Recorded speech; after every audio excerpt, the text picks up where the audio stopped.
This is the Between Night Visitors Part 12. So we are joined by a brand new player who we'll introduce in a moment, and we off camera have been doing a lot of like housekeeping and sort of preparing for the next leg of the campaign. And so let's go ahead and just introduce everybody though anew, since we have a brand new player. When I call on you, please say your name, your pronouns, and anything else you would like for us to know about you. I will start. My name is Jason. I use he, him. They is also fine. And I am the creator of The Between, and I'm the founder of the Gauntlet gaming community. And I host a podcast called Fear of a Black Dragon about OSR modules, which is a lot of fun. Let's go to Alicia.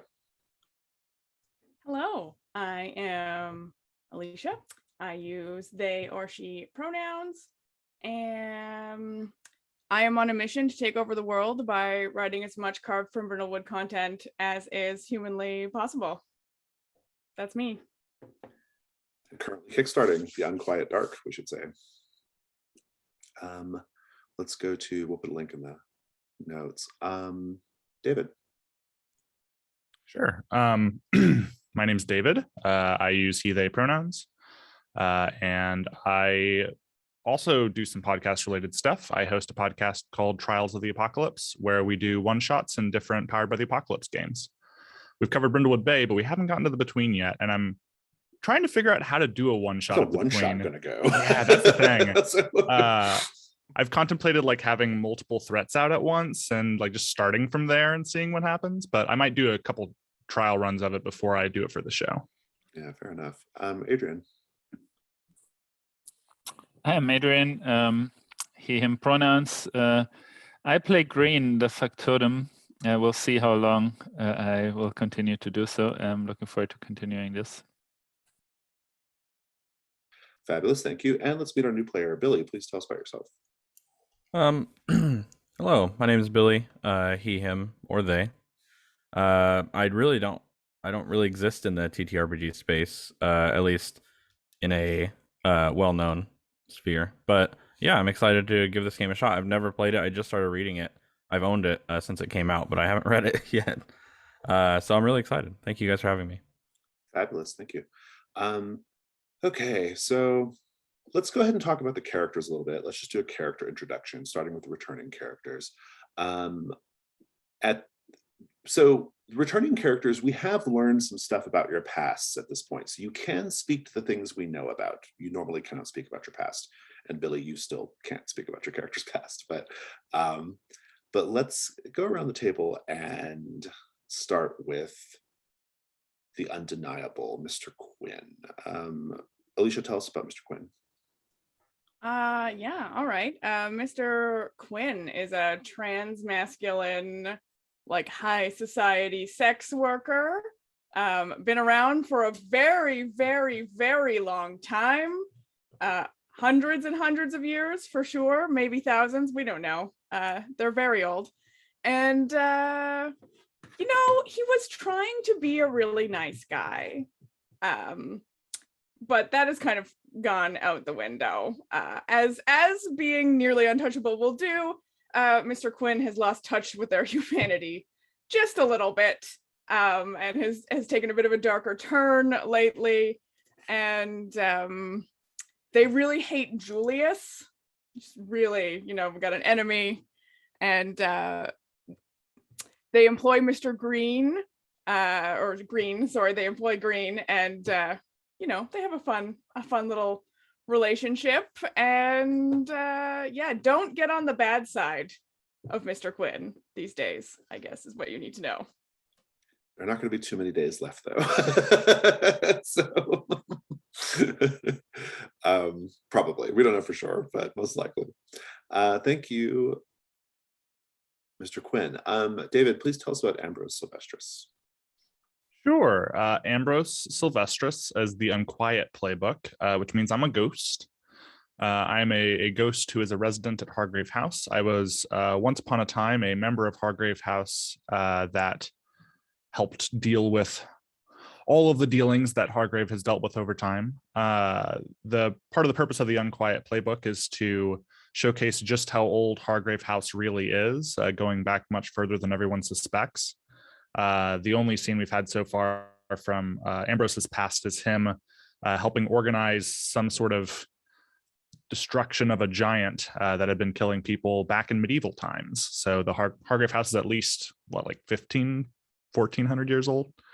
And Ambrose has been a ghost for a very long time because he was alive back then. So any other? No, I think that's it. Well, I think it may be worth pointing out that like you have been brought back because the descendant of a member of Hargrave House that betrayed you is in London, and we've learned that it's Theodore Brathwaite, our nemesis. Yes. And so you are here quite literally to get revenge on their bloodline. So that is sort of what's going on there. But I think we're good otherwise. Adrian, please tell us about Green. Yes, I'm playing Green, the factotum in the employ of the undeniable Ethan Quinn, Mr. Quinn. Green came to London from France, from Paris, where he used to be somehow involved in fashion, in the fashion industry as a tailor, and they somehow gave that up. We're not exactly sure why. Something happened that made them leave the city. They really don't like vampires. That's one thing we should know about Green after the events until now. Fantastic, thank you. And I'm reloading the character keeper, which has decided to freeze up on me for some reason. So let's just give that a moment. I don't know when it's going to be back. Hopefully soon. Maybe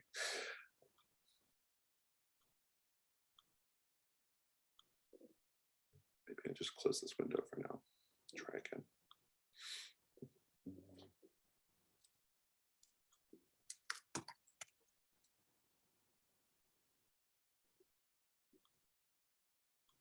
Apologies, this is riveting video.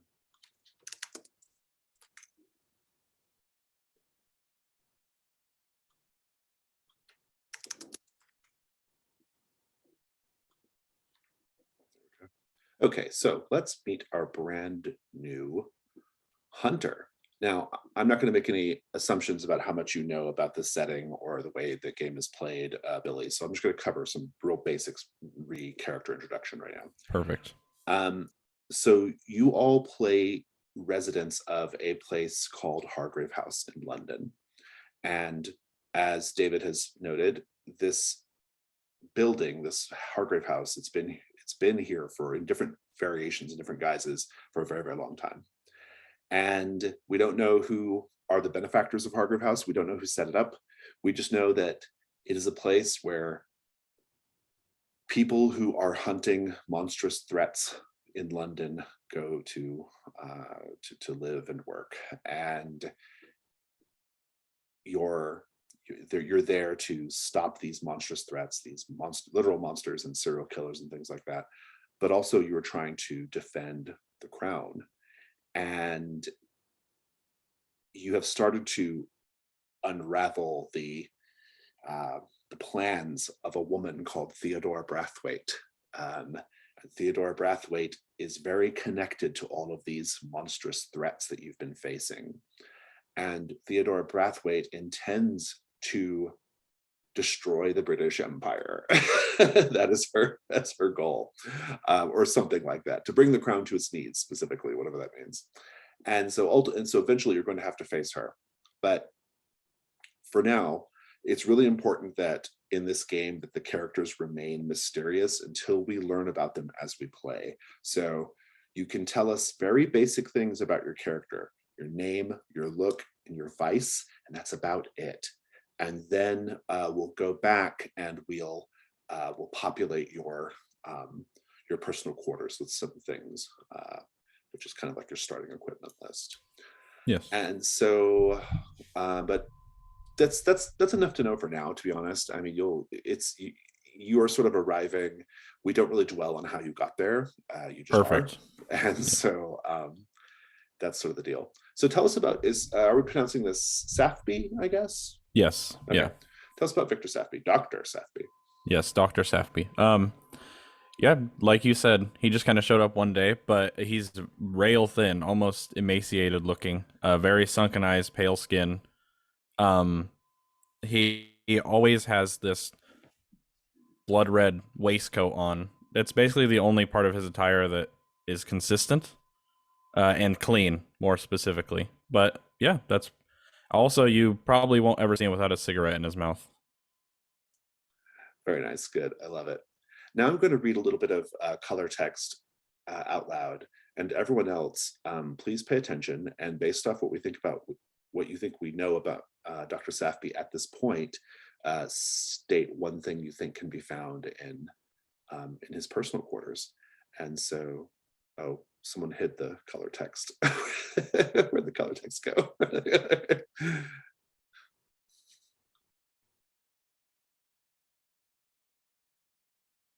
I can go pull it up elsewhere too. It's not that big a deal.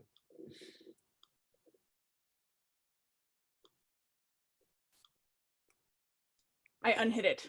Okay, thanks. Okay, here we go. Few understand the mysteries of human anatomy like you do, Dr. Safby. You are one of the most brilliant medical minds in London and could take your place as a lecturer at any number of esteemed academies. But you have different ideas, different plans. You are no longer interested in merely preserving life, but creating it. And so you'll do what you must to survive, tending to the sex workers dying of consumption, assisting Scotland Yard with grisly forensic inquiry, and creeping about in the dark with these new people, these hunters with whom you share a home. But always you are focused on the new life growing in your secret womb, your child, the one you hope will capture even the faintest reflection of the person you loved and lost. Alicia, David, Adrian, what do we think can be found in Dr. Safby's personal quarters?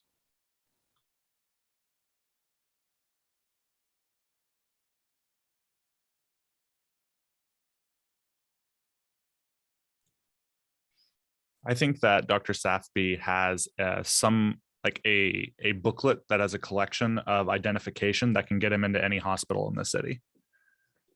Oh, nice. I'm going to say, first of all, I'm going to look at what moves you chose, so I'm not like duplicating anything.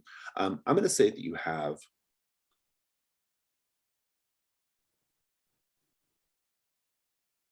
I'm going to say that you have a bone saw, but the bone saw should be special in some way. It should stand out.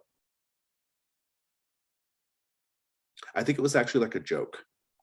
Someone in your past gifted you with a bone saw with a pearl gem inlaid handle, as just to be ironic. I like that. I think you have a book of like Memento Mori style photographs of just random people, all these dead people. I think I could see that as well.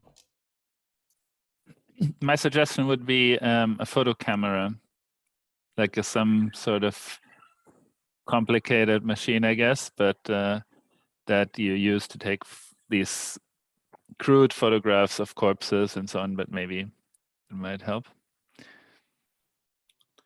Fantastic.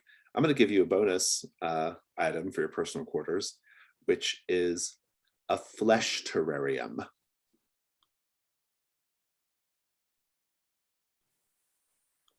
Because I think every mother should have a flesh terrarium. So, what is it? I don't know. You get to tell us someday. But great. So, with all that said, we know what we need to know about Dr. Safby. We'll learn more as we play, obviously, but that feels pretty good so far. And taking a look at the rest of the characters, just do a quick condition check-in. Green, Theodora still wants the lurker back. You are still always the last to leave. Mr. Quinn, you have the blood of the vampire Julius in you. You are also the most beloved. And Mr. Sylvestris, you are drained presently. taking a look at the threats, recapping the threats real quickly. We still have Fig's Pigs as our active threat. This one's almost done, so I'm not going to dwell on the details. Basically, there's one Fig left. It's Patrick Fig. You have already answered the question. Patrick Fig believes he is a dog, a farm dog specifically, and you even know the farm outside the city that he hangs out in. You just got to go there at some night phase and and bring him in, and this threat will be resolved. So Fig's Pigs is like on the very cusp of being done. We also have the Reaver's Last Victim. This is a side threat. It's not an actual active threat. It's kind of a low stakes side threat. And the short end of it is, you all can read the summary there if you wish on the threats tab. But basically, years ago, there was a famous killer called Roger the Reaver, who was also a member of Hargrave House. And all of his victims were found except for one, Anton Farrow. And right now, Anton Farrow's mother is dying. And in order to give her peace, you need to find Anton Farrow's remains and deliver them to her. You have 2 more night phases to accomplish this in, otherwise she'll be dead.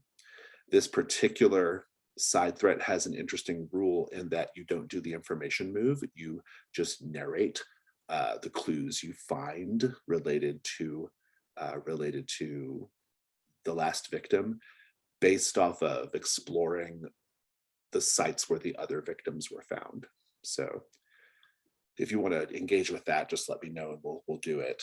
But you have 1 clue so far for that particular threat, which is that the Reaver shipped the body parts elsewhere.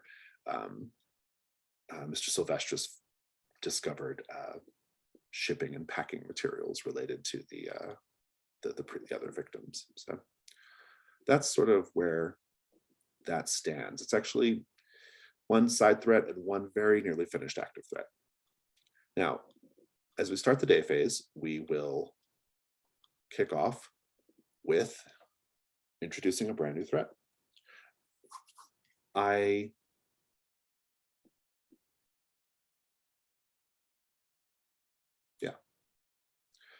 Our brand new threat is called the Nutcracker. Bum, bum, bum.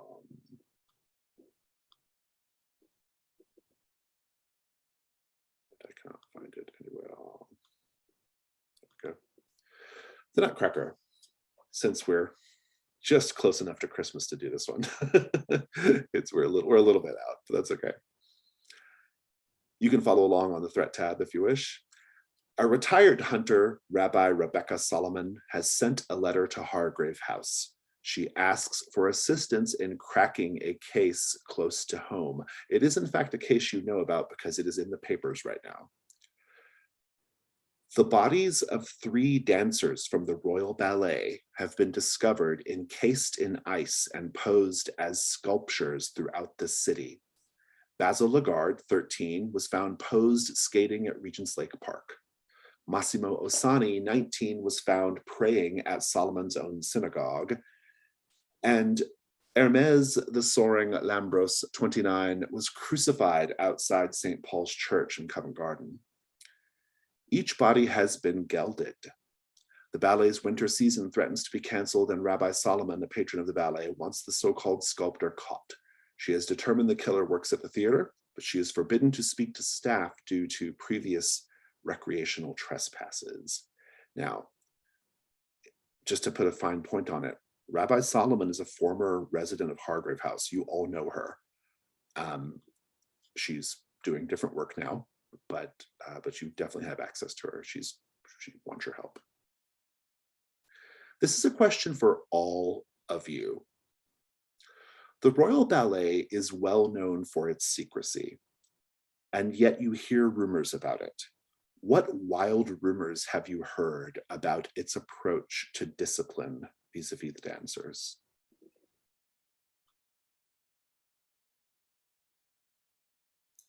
I kind of like the idea that they're pushed to like a physical limit. Like they'll be made to practice for 12 plus hours just while whoever is the head of the ballet just sits and watches and is just authoritarian about the practice. Thank you.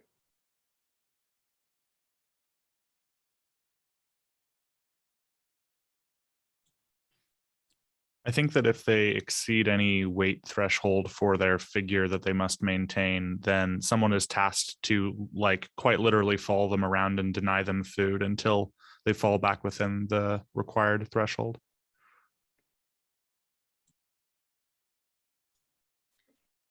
Dancers who displease someone have the blocks, they're given new shoes, and instead of cardboard or wooden blocks, they're rock, they're cement blocks in the shoes, so it's painful to dance.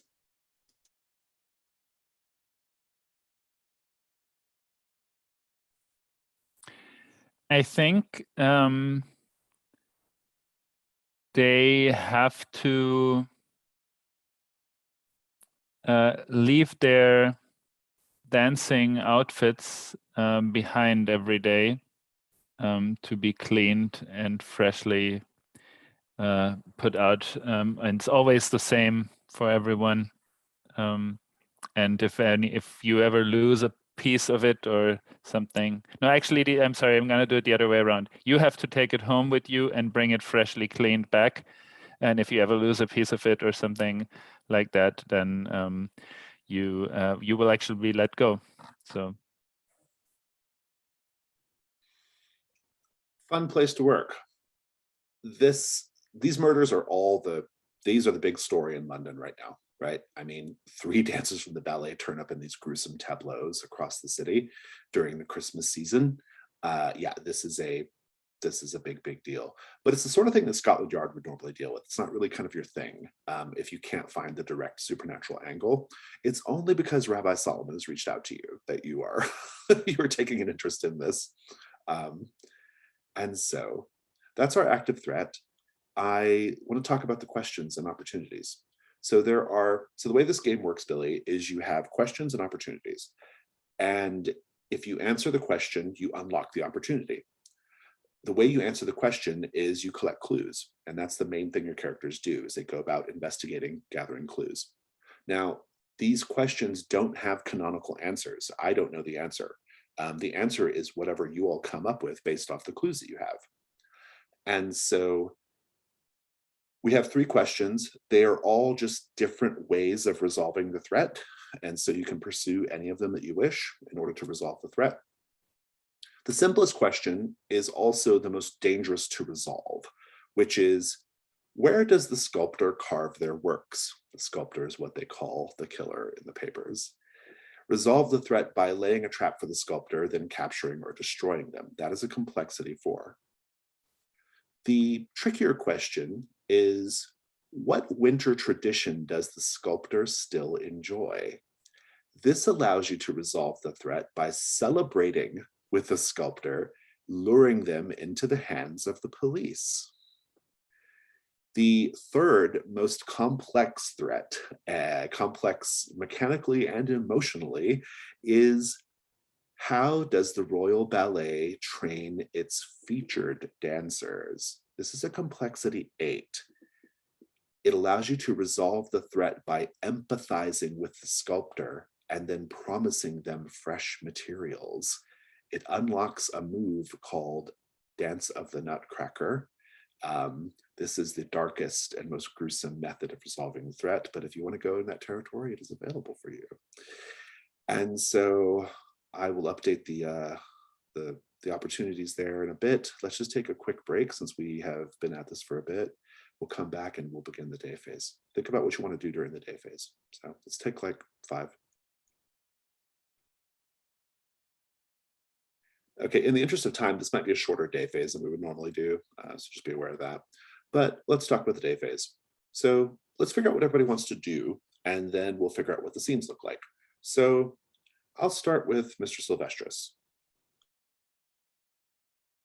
So I think I want to try to talk to Dr. Safby for a moment about the Reaver and whether or not he would have any information about, like, since he is a doctor and familiar with, I'm sure, all sorts of grisly patients who have come to the hospital and performed all manner of autopsies over time, whether or not he's like heard anything about, like, in medical papers or anything about some of the Reavers killings, and whether or not there might be some information there. That's great. That's the threat that I wanted to kind of look at as well. So Why don't we let's review the special rule for this threat, because it does function differently than the other threats. It says that the information move is not available when investigating this side threat. Rather, once per day, whenever you take the time to do so, you narrate a short scene where you visit one of the crime scenes of Roger the Reaver.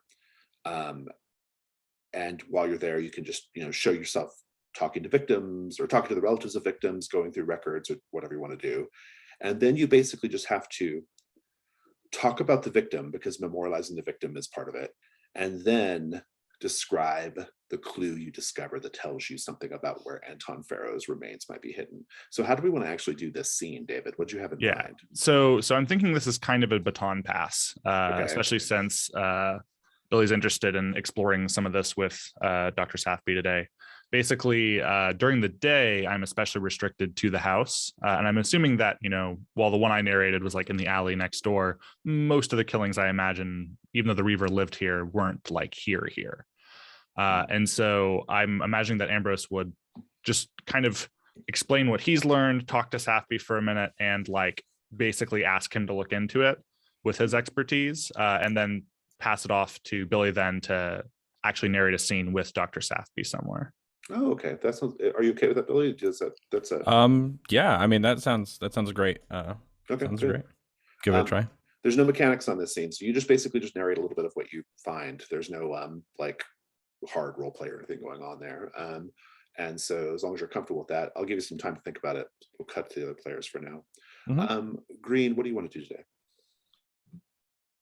I think if I remember correctly, after the events of last time, Green is now wants to. I think he was engaged in putting the lurker somewhere very much down in the basement. Into there's like that's I think what's the whole thing. Yeah, we saw an end of a credits scene of the lurker drinking from the dead Mr. Taliford's body or something, right? Like, yeah.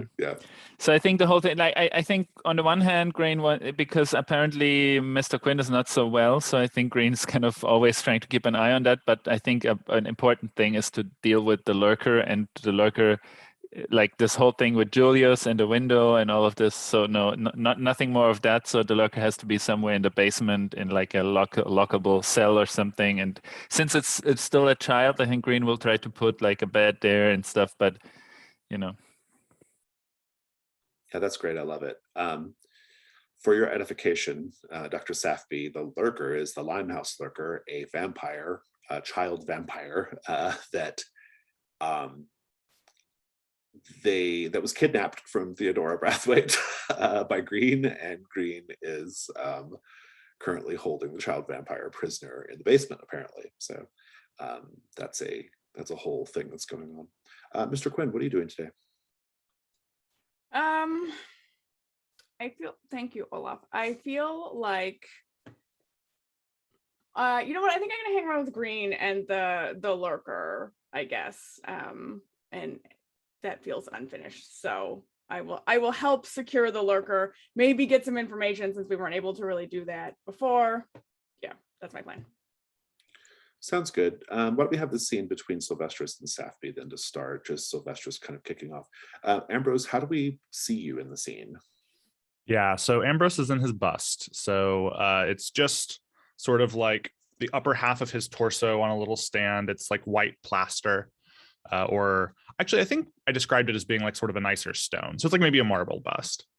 And it's got his shoulders with his, frilly sort of robe collar coming out.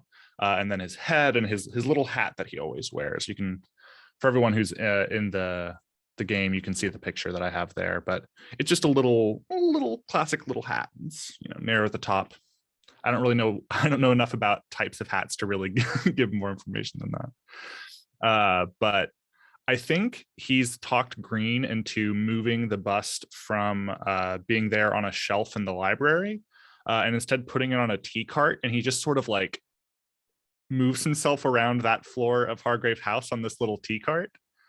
And so I think if Dr. Sathby is like in his rooms or in some other room of the house, there's like a knocking at the door as this tea cart, like the wheels creak and it bumps into the door a few So times. you use like your poltergeist abilities to move the tea Yes. cart. Yeah. Okay, good. Yeah, he definitely, he'll like kind of crack the door first. You know, the door doesn't come fully open. He tends to be a little bit introverted. So, but also the other thing that I think is very interesting is that he is very much a science person, right?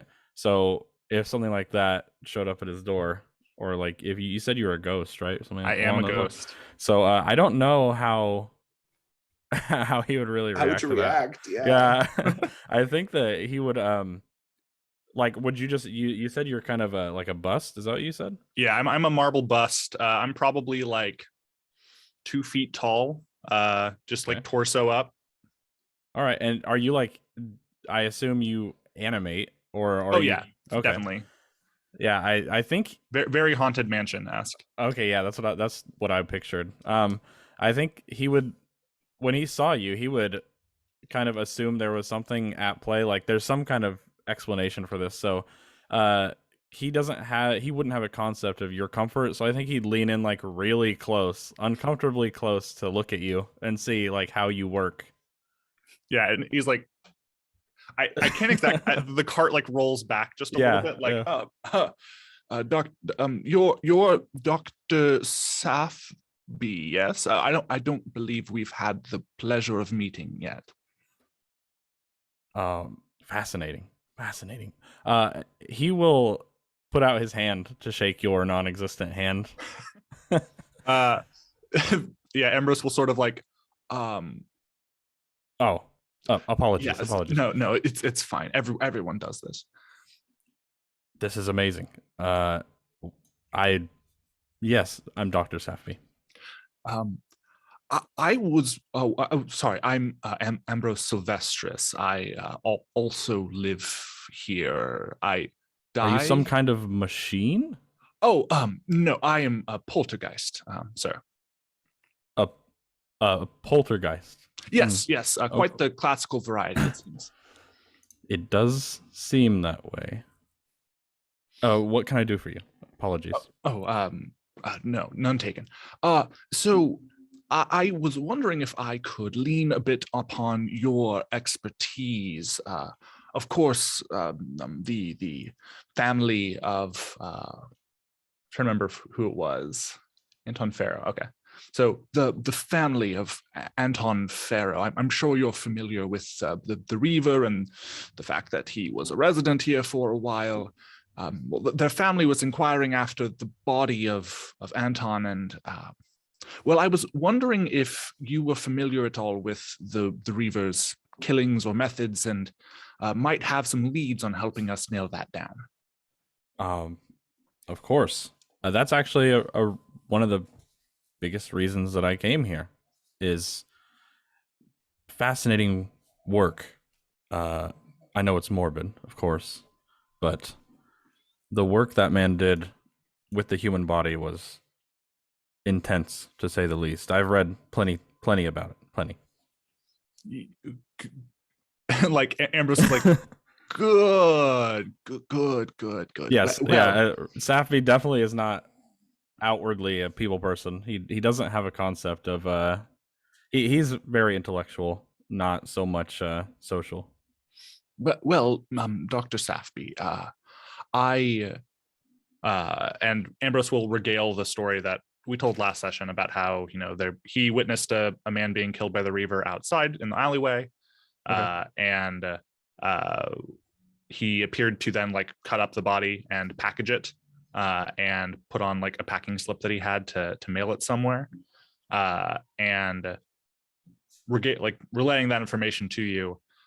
So I believe that the bodies that have been found, I'm sure that there's some sort of records relating in the morgues that have housed them over over the span of the Reaver's career. I was wondering if you might be able to, given that you're a doctor and expert in these matters, if you might be able to go and, well, we've just sort of let this fall by the wayside. If you could just track this down. I'm a little bit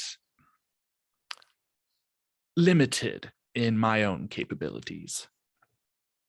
Yeah, I think he leans in close again, and he's looking for like gears. You know, I want to check. I love this. I like the approach here. I do want to check in with Dr. Sathby. Dr. Sathby, how do you feel right now? I think he is. He heard poltergeist, of course, but he doesn't believe that. He totally thinks that this is some kind of machination. There's some machinery somewhere in the cart, maybe. I don't know. He doesn't know, but he wants to know. So he's very curious. I love it. Take the condition curious. Perfect. And I'm going to cut the scene there. We'll pick back up with it in a moment. Yeah, that's great. Or maybe we'll pick up with you going to investigate the Reaver. But let's go to Green. Why don't you frame up the scene with Quinn and the Lurker? What's going on? So if I understood Mr. Quinn correctly, and I think that's an interesting kind of development, it might be even that Mr. Quinn is kind of hanging around with Green in a certain sense, right? Because somehow this whole thing has become tense, and we're all, and I think because maybe the reason, the official reason, I think, is because we're both concerned about the Lurker, right? Like, so that's, we have something to do, but I think the actual thing is like we want to spend time together. I think that, right, that's kind of makes sense to me. So I think, but of course this works in a way that Mr. Quinn is only watching, right? While Green for the last few hours has been doing all of this stuff, like, you know, bringing down bedding and building up a kind of bed or anything, and kind of doing a whole room in something that like 4 or 5 hours ago was like a empty room, an empty place in the basement. And now it's kind of nice, maybe. And yeah, and I think Mr. Quinn has been watching the whole time. I think the Lurker's not yet here. I think that's the next kind of thing, to bring the Lurker down here. I love it. Role play. What do you think, Mr. Quinn? Is this will this be sufficient to keep visitors out that we do not want here? It looks sturdy enough, certainly. You always do good work, Green, but I think you've made it too comfortable for this little monster. Well, yes, the child has been causing problems for us. That is true, but isn't it still a child, at least in some way?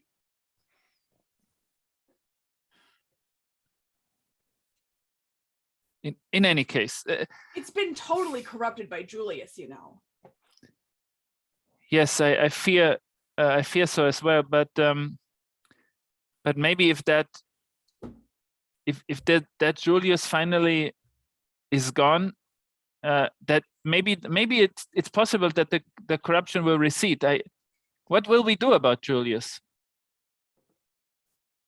I thought we were rid of him. Just can't shake the feeling that I'll never be rid of him. It's like he's gotten inside of me, Green, and I just can't take it anymore. He has to die. That's it. I mean, he has to die. We have to kill him. It's gone on long enough. Well, I think it's all connected with this woman. So that's probably where we'll find him. I think you're right. The direct approach is probably the best, and I think Green will kind of has turned around, and it's because seeing that Mr. Quinn is kind of agitated, is maybe putting like a hand on his shoulder, like, don't worry, we will be able to deal with this, both with this woman that has been causing problems for us and more immediately with Julius. Maybe if we can somehow deal with him, it will also weaken her enough that we might be able to get rid of her as well. What do you think? We are. I mean, it has become a bit quiet in here in the house lately. A lot of people have left us, but Yes, that's why Julius has to die, because he's at the heart of this. He's taking them from us, Green, and soon he's going to take you, and then I will have no one. Yes, we have to go tonight. Tonight we will go. We will gather the things and we will go and we kill Julius. It's the best plan. Yes, let's make those preparations. I think Green looks a bit disconcerted, but follows Mr. Quinn to gather the supplies, weapons, whatever. I love it. Let's fast forward a little bit. Dr. Safby, would you like to go ahead and just narrate the scene of you investigating a former crime scene of Roger the Reaver and what you find? Yeah, I can give it a shot. So, would anybody like to fill me in on kind of the last scene that was narrated, like the last crime scene? Because I know they talked a bit about it being in the alley. Yeah, David can, because David did it. Yeah. So the scene I described was Ambrose was chilling in the ghostly realm, and periodically he peers into the mortal realm. And while doing so, he was looking around Hargrave House and saw the Reaver, who was in an alley nearby. There was if I recall correctly, it was like a middle-aged man who was like an accountant who had fallen into some gambling troubles. And the Reaver had lured him there with the promise of paying off those for him or helping him with those in some way, and had lured him there alone. And then he killed him. I don't know if I described the manner of the death, but I did describe that the body was then dismembered there. Oh, and Mr. Quinn was just chilling in a chair watching from inside Hargrave House. But then the body was packaged up and sent somewhere. And I think that's pretty much all the pertinent details. It's Okay. pretty wide open otherwise, though. Yeah. I was just making sure that there wasn't, just kind of get the feel of it. But yeah, I think that Safby would probably, I mean, if he has contacts in morgues or anything like that, then he would definitely go there and see if he can maybe find a I don't know if they'd still. I don't know how long. It says years ago. It So would be there would be records, but probably no Yeah. other physical evidence. yeah. So I think it would be kind of him, kind of cutting intermittently between different morgues, maybe depending on how wide this guy's net was, and kind of, pins on the wall, trying to put all these pieces together, of and kind of, like triangulate. Obviously, we know he was a member here, but if they were shipped somewhere, I think that maybe after going to multiple places, he could really narrow down like a secondary house or like a location that the Reaver had, like an empty rented house somewhere out in the countryside. I love it. And sorry. yeah. No, you're good.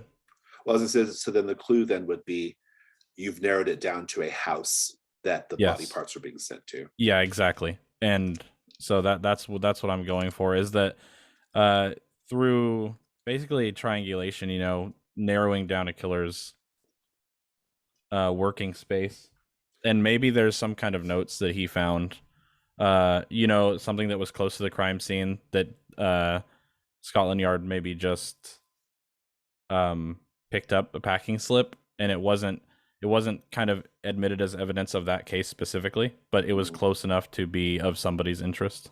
Right. Good. I think we can probably kill two birds with one stone here too in a moment, because the bodies of the dancers will be being freshly delivered to the mortuaries, right? So it could be something you can kind of double up here, but we'll come back to that. Mr. Silvestris, how are you spending the rest of your day? I think I think last time, if I recall correctly, Ambrose visited the estate of Theodora. Is it Brathwaite Hall? I think. Brathwaite Hall, yeah. Brathwaite Hall. Yes, it's Theodore Brathwaite, of course. So Brathwaite Hall. And I think he's going to conduct some research among Hargrave House's records to see if they've had any interaction with it in the past. He sort of goes through these periods of time where he's like not as present because it's depending upon the activity of the descendants of the one who killed him. And so he's not like, there's lots of holes in his knowledge of what's transpired over time. And so I think he's going to try to look through our records and see if there's anything interesting there around Theodora or around, I mean, at this point, he doesn't even have a name to put with the face. So he doesn't know that Theodora is Theodora. Yeah, I think that's fine. You could do the information move just to see if you discover something. You might discover a clue about the Nutcracker, but yeah. I think it would be with reason and no, just regular dice. Okay. Not fantastic. I think my reason's only a 1. So that's a 6. 6. We should come back to that in a moment. Green and Quinn, what are you doing for the rest of your day? Together, apart? What's going on?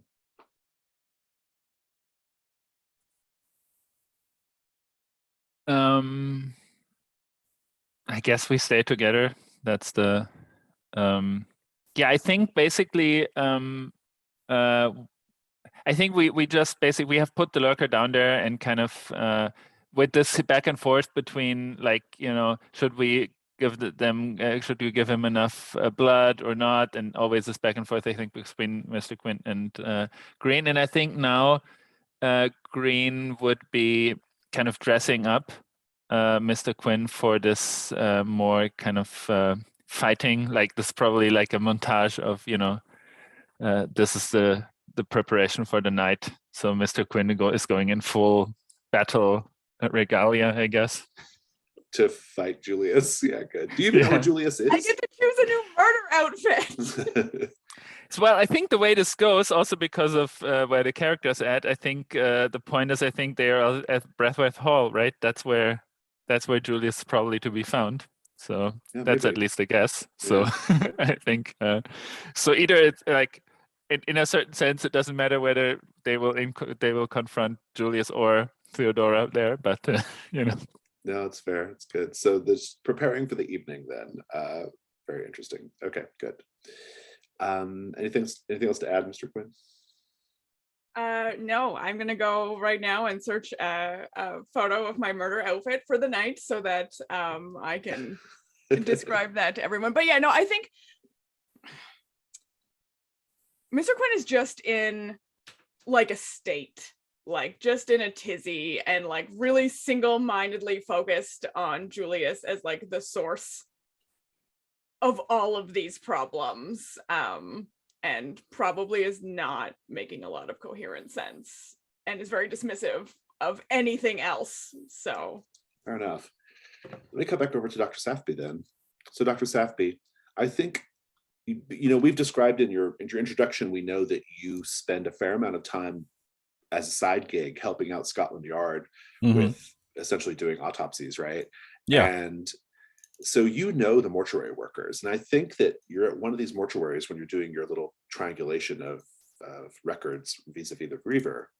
You're there when they bring in Massimo Osani, one of the dancers, and there's a mortuary worker, Peter Jacobson, who knows you, and he's out front having a cigarette when you see him. This is why you know him, because you both share this vice.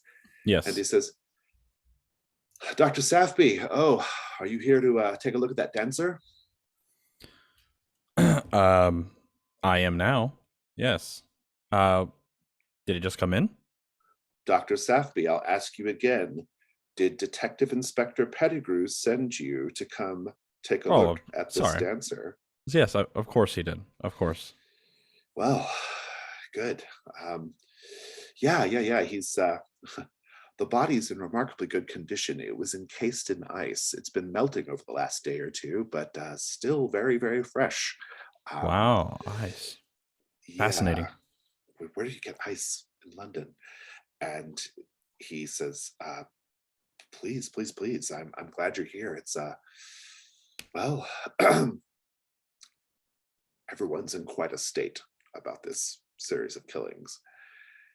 And he kind of like takes you, and the body is still laying out, and you see like puddles of water around the base of the slab as it melts.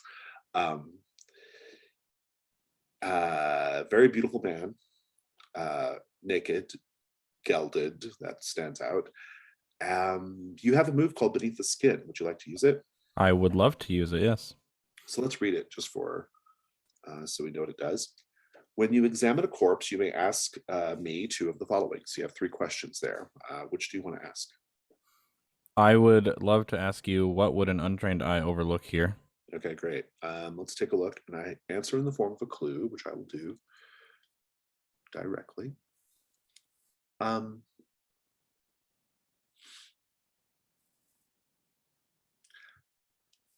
One thing you'll notice is that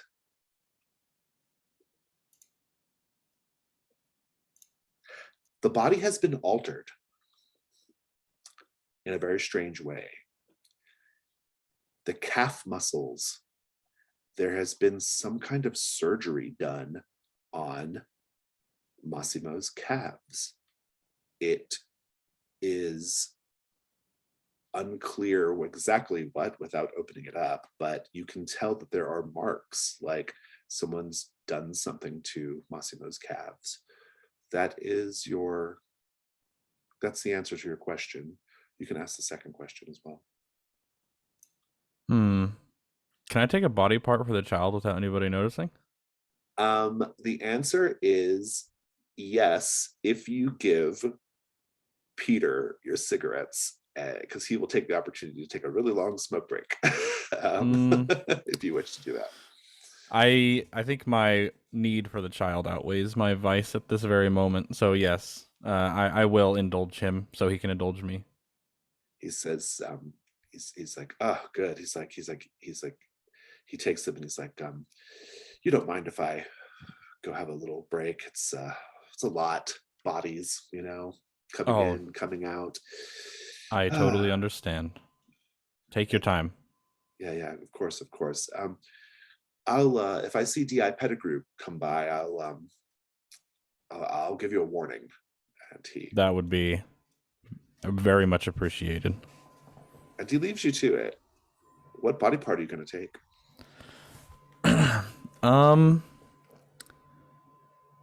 Eyes. I think I want his eyes. So per the move of the child, you have your little diagram. You get to mark the eyes off. And it says whenever you, when you acquire a body part, check it off and then narrate a brief, pleasant memory of the person you lost that is triggered by holding the eyes in your hands. Okay. So I think that he, like we talked about earlier when he met the friendly poltergeist, sorry. He gets really close. He gets really close to things. And it's not that he needs to, it's that he wants to. That makes sense. So, he goes up and down the body very closely.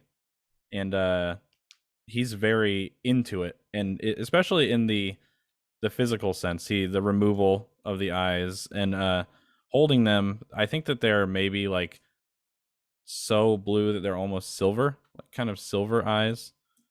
And I think that it's weird to think about it, but his pleasant memory is it's been long enough now, the person he lost, that he looks back on the last look they shared. They looked in each other's eyes for the last time before that person was lost or expired. And I think that's pleasant for him to think about. That maybe, we'll talk about more later why that's pleasant, I'm sure. But yeah, I think that it's a longing. Thank you. Let's cut over to Sylvestris, who has a miss on the table. Are you in a sort of manifested form right now, Sylvestris? How is this research being conducted? What a great question. I think he's probably not so much physically. He's not like physically walking around and doing things. I think he's in his spectral form, which is, I imagine, invisible to most, if not all. Maybe if we had a vessel again, they'd probably be able to see him. But he's going around, and just like books are just coming off of shelves and flipping through, as he's not so much ransacking, but he is just like going through the records in the library. I think also he has his little mirror, of course, that he uses for scrying, and so he might lean on that as well if he needs to like double check a detail or something like that. I probably need to spend a little bit of spectral energy to do all this ghost stuff, though. I guess my question is this: once you realize there's someone in the library with you, do you then appear like there's no one in there? Like you stop the spectral activity? Or Yes. Okay. Like he definitely, well, it depends on who. If he doesn't, like, if he just realizes someone's there, then he just like stop Okay. and try to figure that out. You can see the person who's entered the library. It's a shadowy room, so you can't really make out too many details, but you can see their big clenched teeth glowing white in the shadows. And they are monologuing while they walk through the library. It was remarkably easy to get in here. Oh, Hargrave House, legendary Hargrave House.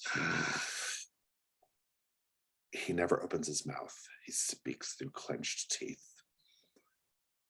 And he's running his hands on the book bindings. And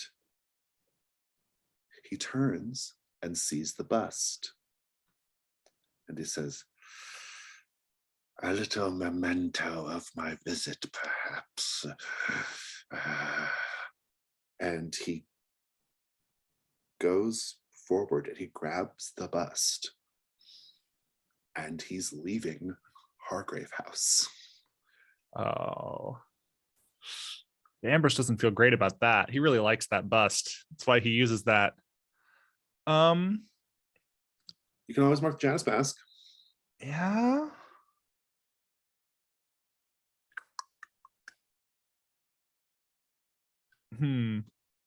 Actually, I think I'll let this happen, because I think that more than anything in the moment, Ambrose is just kind of shaken that this is happening. And if you spend a spectral energy, you can travel with the bust. Okay, yeah, let's do that. That sounds like an interesting time. So you're being absconded from Hargrave House by this person, and no one else is wiser.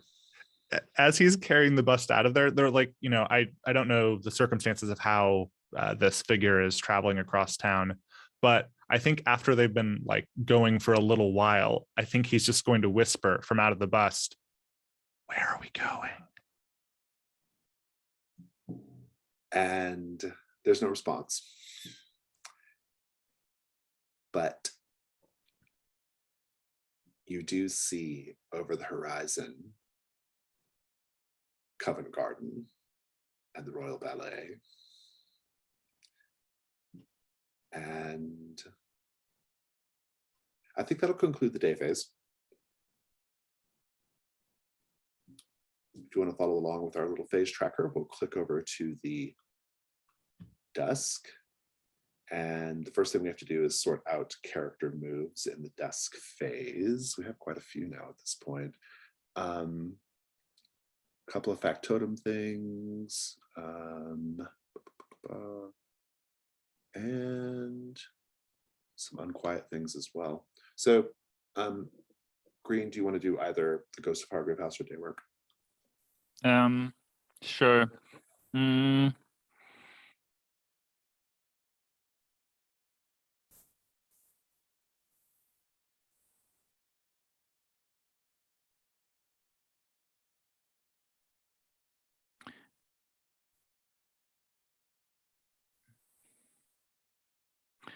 I wonder, like, if I can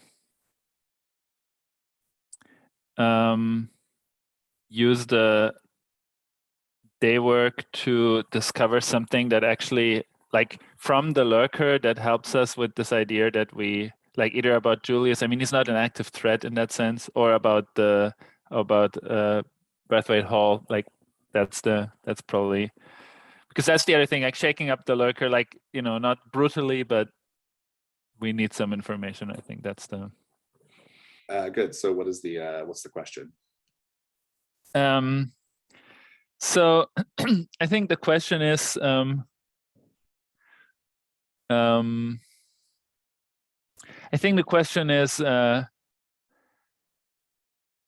where do I think that leads away. Sorry. I think it's where in Brathwaite Hall does the lurker know where they store the blood at the Interesting. hall? Intriguing. Because if there's vampires all the way around, like, they have to keep blood somewhere. Or how does it work with the blood there? Like, do they have animals, or The answer is that the lurker was expected to go feed. That was part of his training and education. And Julius did not stay at Brathwaite Hall.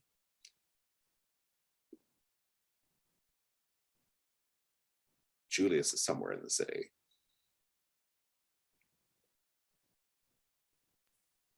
All right. What about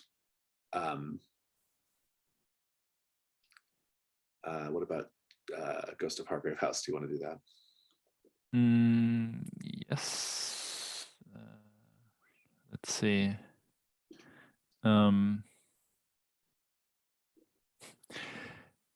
Yeah, I guess I'll take Casanova's perfume, whatever is left of that.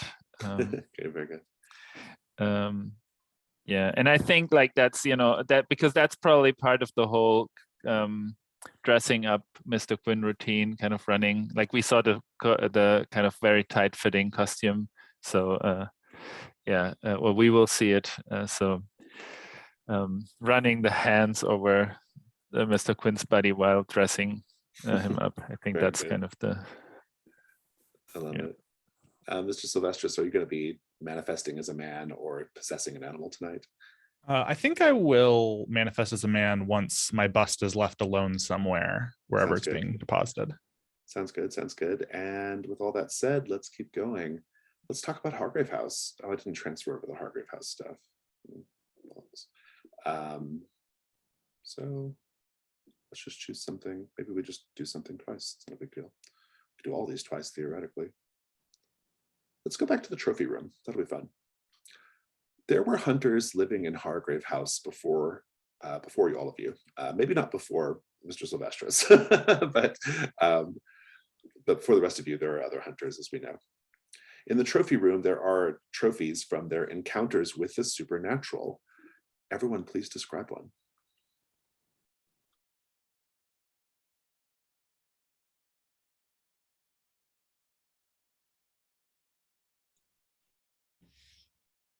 I think tying back to the scene we had with Ambrose from one of his Masks of the Past, I think the last session, there's a bandolier with little severed, shrunken heads on it that is sitting on a mannequin of some kind. I think there's a wooden spike, like a wooden stake from earlier times when vampires were the problem that Hargrave House was dealing with, and has a very intricately carved handle. I think, making a real throwback, there's a beating heart in a jar.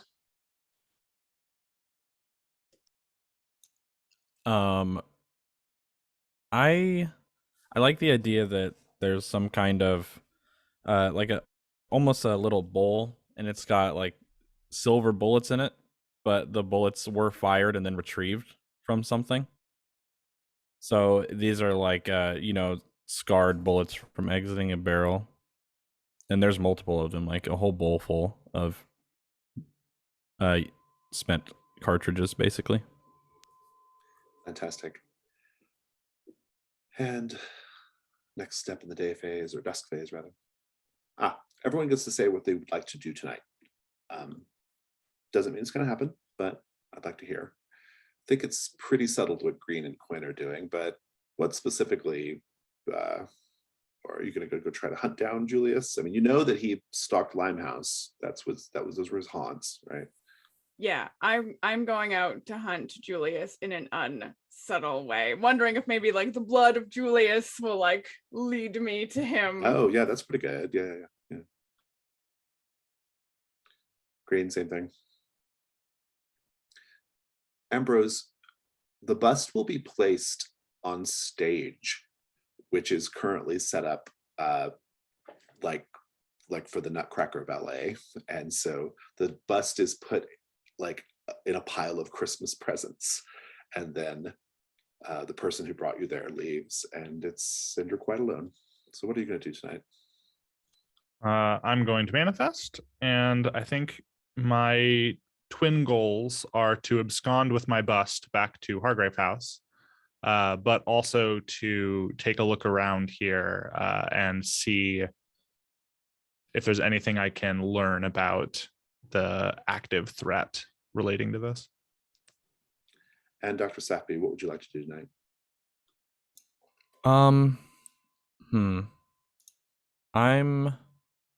I'm thinking that he spends his night working in his lab, or something to do with the Reaver. If anybody has kind of any ideas that I could work on that threat. So the tricky thing about that is you can only do that once per day phase. Okay. Yeah, unless you all want to theorize about the answer to the question, in which case by all means. But otherwise, yeah, you have to do something else. So. Okay. Yeah, I really like the idea that he's kind of he's still new enough to where he'd kind of be secluded in his secret laboratory, working on things that nobody knows about. Mm-hmm. Fantastic. So let's go ahead and continue on. I don't think we have any Janus mask that's open right now. So let's do the unseen. Oh, I forgot to mention, the Nutcracker threat has an aspect of the Janus mask called the Mask of Perfection. Whenever someone chooses that to bump up a die roll, each hunter narrates the last time they danced and what was perfect in those moments. Our unseen for tonight, if you want to follow along, there's a tab there called London at Night, the Unseen. We are going to do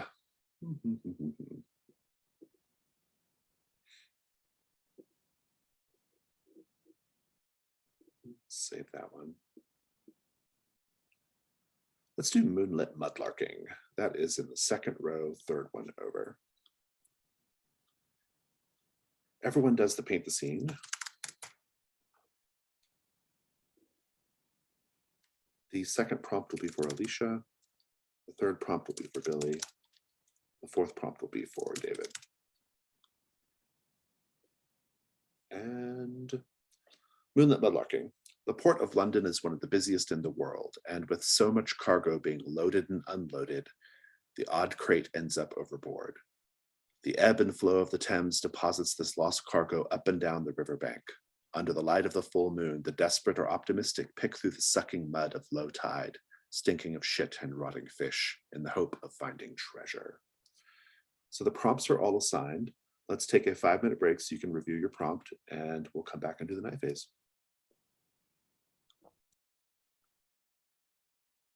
It's the night phase. Moonlit Mudlarking. Everyone, what debris from industry, trade, or home life is found washed up on the mud banks of the Thames? Actually, let me start over, because I don't want to make too many assumptions about what you know, Billy. The purpose of the unseen is a scene that is taking place on the same night as whatever your hunters are up to. It's just in a different part of the city. And it's not connected directly to the story at all. It has literally no connection to the story. what it does do is it gives us a chance to show London at night, which is one of the goals of our game, but also it gives you an opportunity to create maybe some thematic connections between like what's happening in the unseen and what's happening in the hunter scene. And so you get an experience point at the end of the game if you do what's called an echo in the night. And an echo in the night is when something from the unseen echoes into the hunter scenes. It could be something visual or something thematic or something related to one of the senses. It could be even kind of like very ambiguous and vague. It doesn't have to be super direct. But as an example of what I mean, if, for example, in the unseen, someone describes a sex worker dying of consumption, coughing vivid red blood into a bowl, in the hunter scene, you might narrate a bowl of red flowers on a table, right? That would be a connection between the two. It's a visual connection. Like a cinematic parallel. Yeah, absolutely. Yeah, exactly. And it's to create some cinematic kind of sort of feeling gameplay. And so that's kind of what that is. And it can go in reverse as well. You can narrate something into the unseen from the hunter scenes, and that you get credit for an echo in that if you do that also. So that's just something to kind of aim for. Okay. So let's go back to Moonlit Mudlarking. Everyone, what debris from industry, trade, or home life is found washed up on the mud banks of the Thames? What does it tell us about the city? Whoever wants to go first, go ahead. I think really poorly made, like baby toys. Some kind of like children's toys, like maybe like whittled out of wood or something like that, like little horses or even a mobile. That's a thing in this time period. But yeah, I like the idea that the real overarching thing is that they are very kind of poorly made or crudely made, and it just it's about what children have to deal with, right? There's just so many there's not enough room for the amount of people and not enough money that is going around or given to enough people. So a lot of people get overlooked, and it's a lot of children being overlooked. I think that there are shards of broken dinnerware that looks like it's painted in a way that looks like it should be fine china, but as it's broken, it reveals that it's actually like cheaper made. It's ceramic inside, and I think that that's sort of indicative of the sort of growing quote unquote middle class of London trying to put on airs and look fancier than they are. I think there's a lot of broken china that washes up.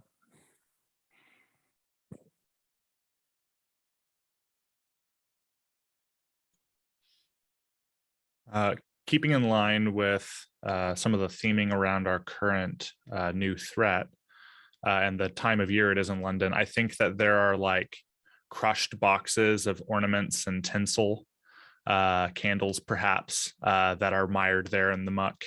And none of it is, I think actually it doesn't even matter if it was nice or not originally, right? It's still broken, it's still muddy, it's still been tarnished by the city, just like everything else. I love it. Good. I think we're going to pick up with Mr. Silvestris. Mr. Silvestris, we are at Covent Garden, home of the Royal Ballet and Opera. It is an overwhelming place. It's a temple to the muses. If we were looking outside, we would see that there are orphans praying for salvation and toothy icicles melting, appearing to salivate. A paint the scene question for everyone. In 1728, John Rich raised capital to build the theater through the success of the play The Beggar's Opera, which satirized Italian opera at the time. What subversive or satirical elements of opera do you see that reflect this history inside the theater? Think on it for a moment. It's a complicated paint the scene.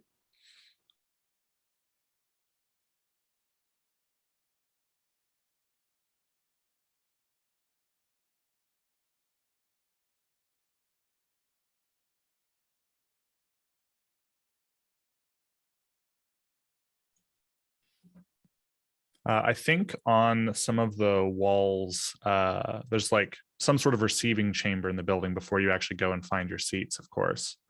And I think that up on the walls, they have, like with opera, there's like some famous costumes, right? That and like costumes, sometimes masks. And I think some of those are pinned up on the walls. But in theming with the sort of critiquing or otherwise poking at that, I think all of them are replicas, but they're like made with the most garish colors, and they're the most extreme and like low quality, but they're still pinned up on the walls to show the history. And so I think that's one thing that you notice.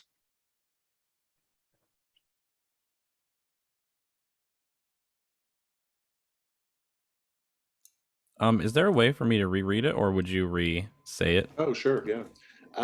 In 1728, John Rich raised capital to build the theater through the success of the play The Beggar's Opera, which satirized Italian opera at the time. And the question is, what subversive or satirical elements of opera do we see in Covent Garden that reflect this history? Perfect. Thank you.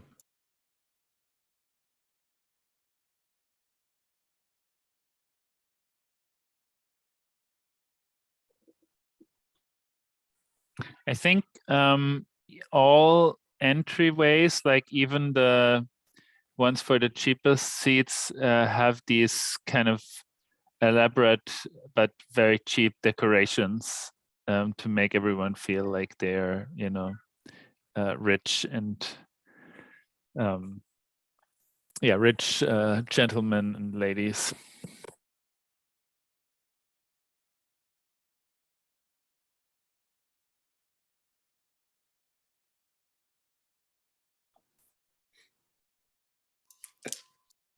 Oh, go ahead.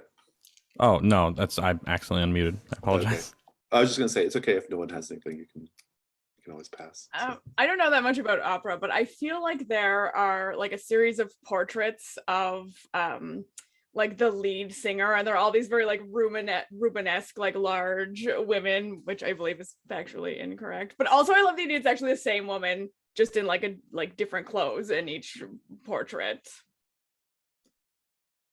Yeah, I like that idea a lot. I like the idea that the outfits they use too. They maybe tried to go more over the top than 17 or like during that time period of costume. And I think that it's like when you try so hard that it's obvious, but it's really fun either way. The outfits are just bigger and brighter. I love it. So, Mr. Silvestris, you have manifested. There's no one around. The theater is actually closed because of the murders. The ballet is not currently active. There's a lot of like concern that the performance of the Nutcracker will not take place on Christmas Eve because of, murdered dancers. What are you doing?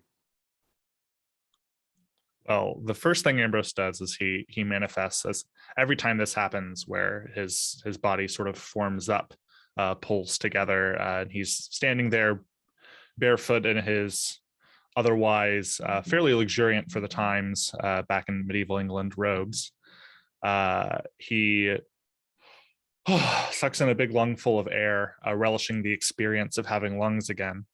And his bust is beneath the Christmas tree there on stage, right? So I think at first he, leans over and plucks up his bust. He has it under the crook of his arm, and then he just sort of like walks around the tree, sort of taking in the space. He's got like a hand up on the tinsel wrapped around the tree, bumping ornaments, just sort of soaking in the tactile experience as he surveys what's in here. Is there any signs that anyone is like still here in the building? Like, is there any light bleed from any of the doorways or anything?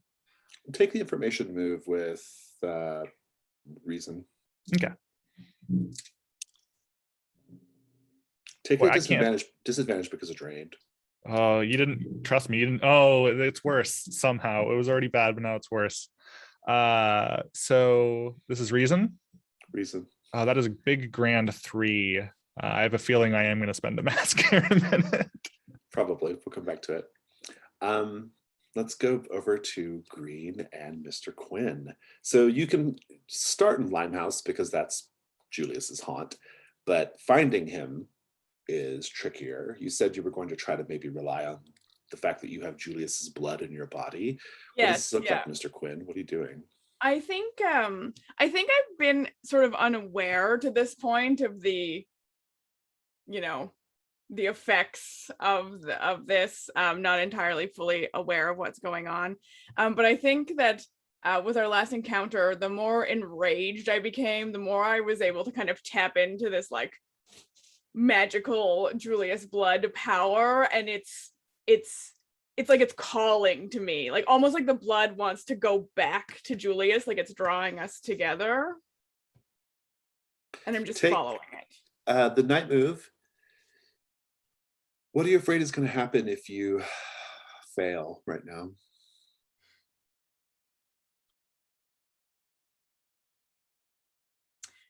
I'm not afraid that I won't find Julius. I'm afraid that I will find him, and that sense of like the blood wanting us to rejoin will like blow up in my face somehow, and I'll just be like, oh yeah, it's Julius, now we're best friends, or whatever.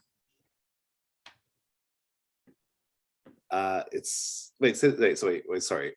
So you're afraid that like I'm afraid that I'll it's not that I won't find him, but I'll find him and I'll no longer want to kill him. That like tapping into that power like connects us. I think it's worse than that. I think that you will spend the night partying with Julius. Is going to go way, way off the rails as far as what you intended. So roll sensitivity, and you can take normal dice, even though you have blood of Julius. I think it would help you if anything. So just roll regular. Oh no. That's a 6. Lots of misses on the table. Green, what are you doing in the meantime? I think this is just following like, and probably, I think basically trying to make sure that Julius does not surprise us, right? Because it seems that Mr. Quinn is very focused, like doesn't really care, like is not very careful. So I think it's kind of Green's job to. Let's get this miss rolling. You are walking in the dimly gaslit streets of Limehouse, your boots crunching in the snow, trying to suss out where Julius is just by intuition. And you, Mr. Quinn, are drawn down a particular alley.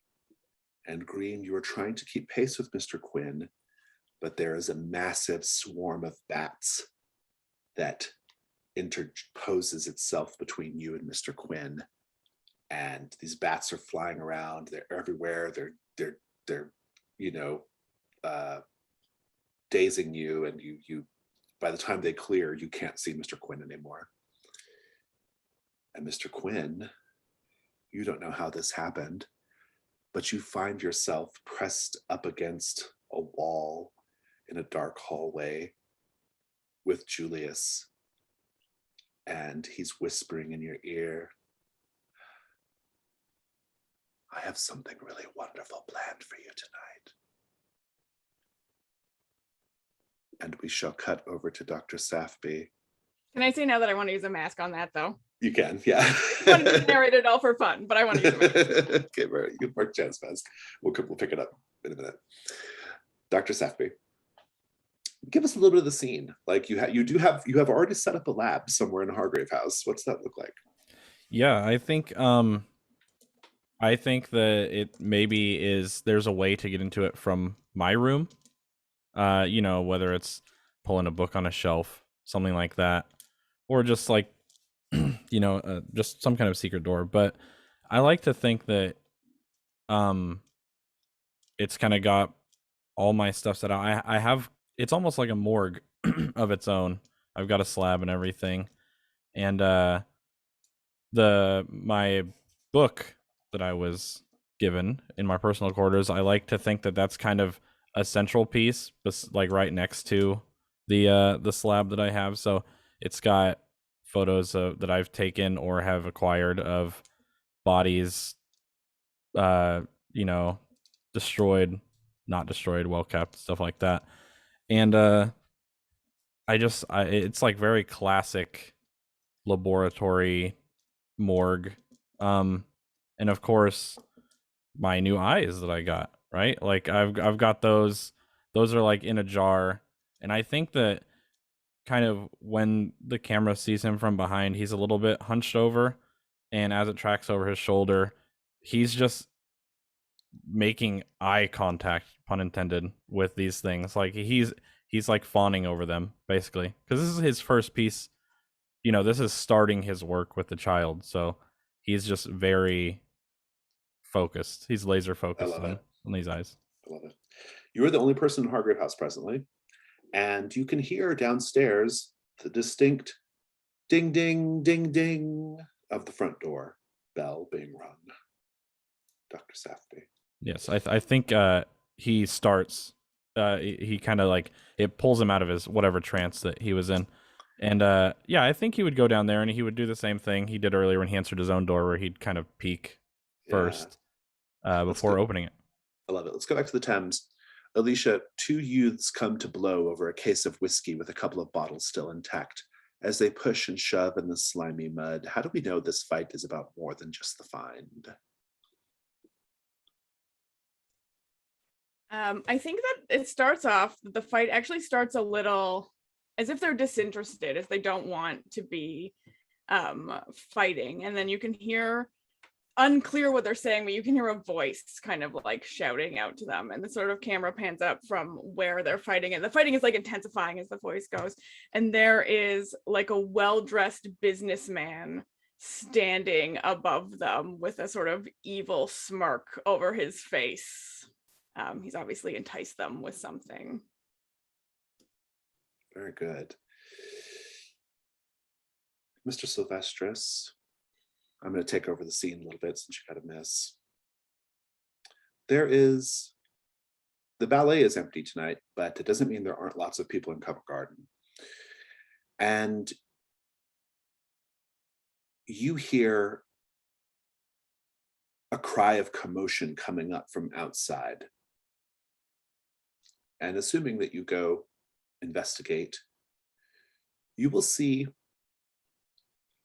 well, we should say that ever since Queen Victoria put one up at Buckingham Palace, it has become very fashionable to have Christmas trees.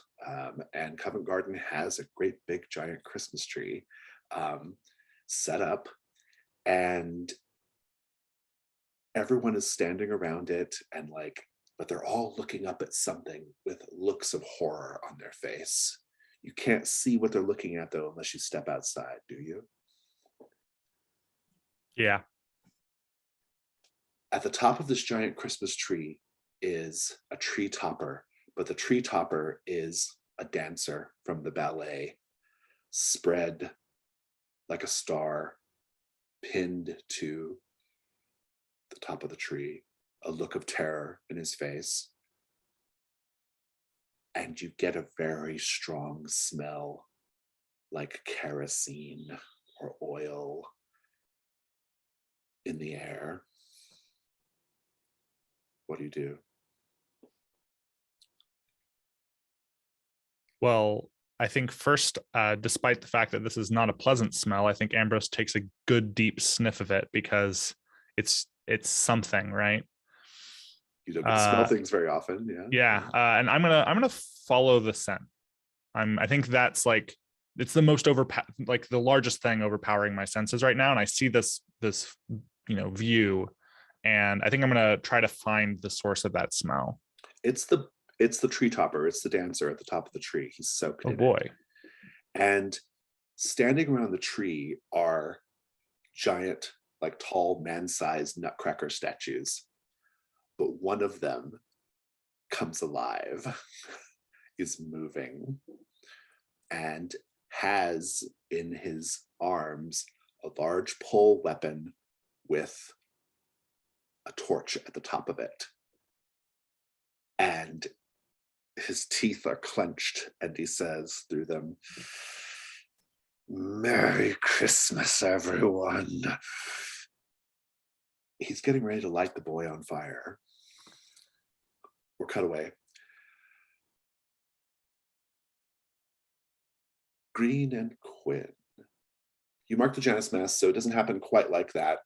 It is similar. The bats still separate Green and Quinn.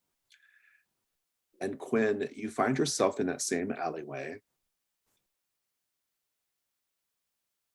with the door that's open on the side of the building. And you can feel the blood in your veins warming. You know that's where Julius is. What do you do? I'm gonna walk in there. Green, you have lost track of Quinn, but by the time the bats pass, what's left is a trio of women wearing black gowns, and they practically float around you, flanking you, and they bare their fangs, and they're ready to fly in and attack. What do you do, Green?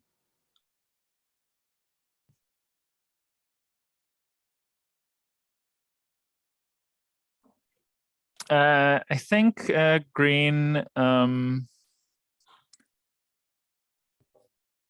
actually will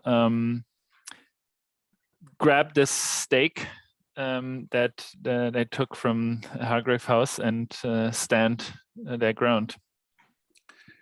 Make the night move just to stand your ground. What are you afraid is going to happen if you lose your nerve? Probably Green's gonna get bitten.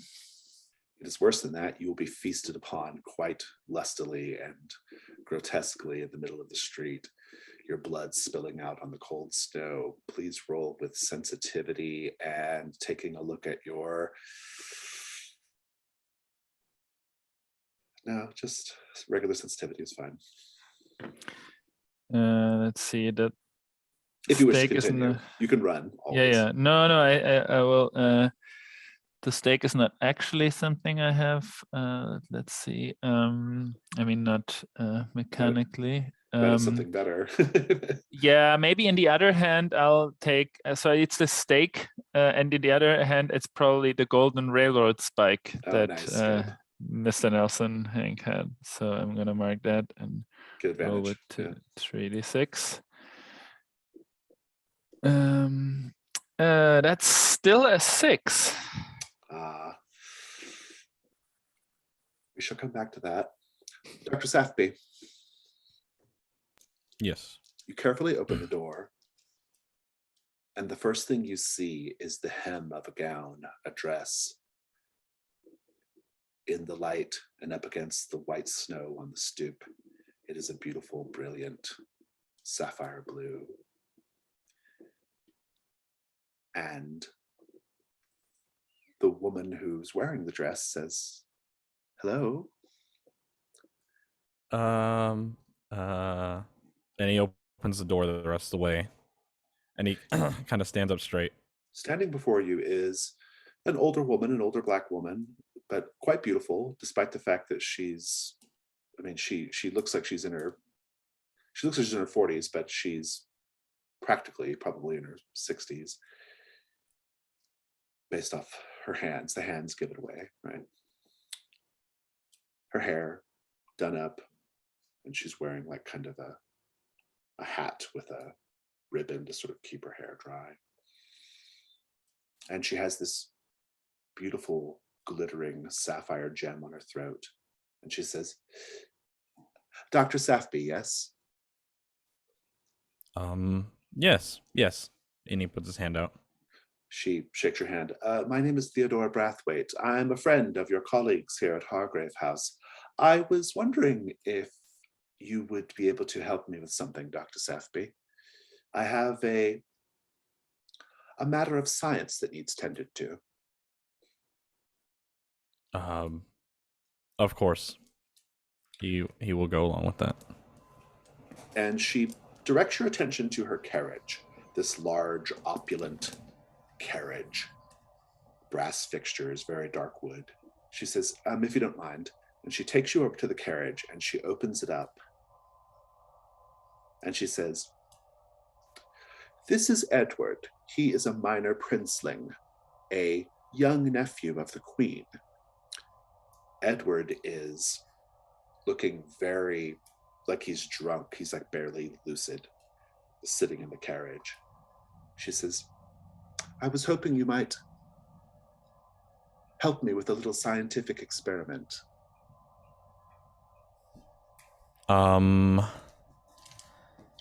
What does that entail? What would you like me to do?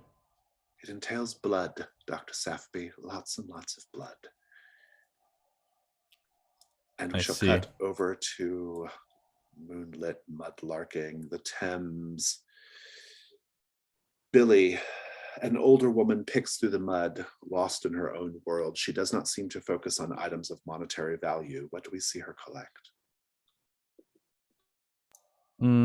I think that it's rocks.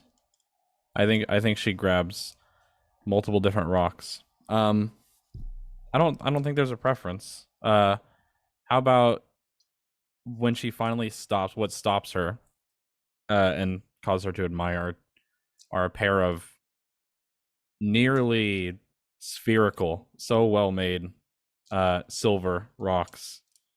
And she just stops right there and kind of just stares at him. I don't know if like they really matter to her, but they stop her from doing whatever she was doing, and she just kind of holds them. I love it. Merry Christmas, one and all. He's ready to like chuck that thing up, that long torch up at the kerosene-soaked dancer atop the tree, Ambrose. There's a cry. People are just like freaking out now at this point. What do you do? Still muted. I think that Ambrose, as he sees him like raising to throw the torch, I think he's probably too far away to like close the distance immediately, at least on his own 2 feet. But I think he's gonna take the bust that he's carrying and almost like a discus throw. He's gonna like spin and then like throw it at the figure who's throwing the torch and try to like knock them over before they get a chance to. I love it. That's the night move. What are you afraid is going to happen if you fail? I mean, I think he's most afraid that he's not going to stop this person. He's also afraid he's going to break his bust. It's worse than that. I mean, basically, it's going to be a horror show as that poor dancer burns alive at the top of the tree. Please roll with vitality and at disadvantage, please. Yeah, this is not the best move, but oof. Yeah, that disadvantage hurts. That's a 3. Your bust goes wide. This javelin-like torch is tossed up. It's almost majestic in the way it streaks up high, illuminating the Christmas baubles on the tree as it passes. It hits the dancer and he ignites instantly, giving the appearance of a beautiful burning star atop the tree. The dancer screams in terrible agony as he burns alive at the top of the tree, and now chaos is breaking out at the base of the tree. Are you using the Janus mask, or is this how this is going? Oh, geez, it's such a good scene, but I think I will spend the Janus mask. Very good. Green. They are just too fast. They fly in at you. You do your best to keep them at bay, and it just doesn't work. There's something about them that is causing you to slow your hand, like you aren't making the blows, you are just succumbing. Why?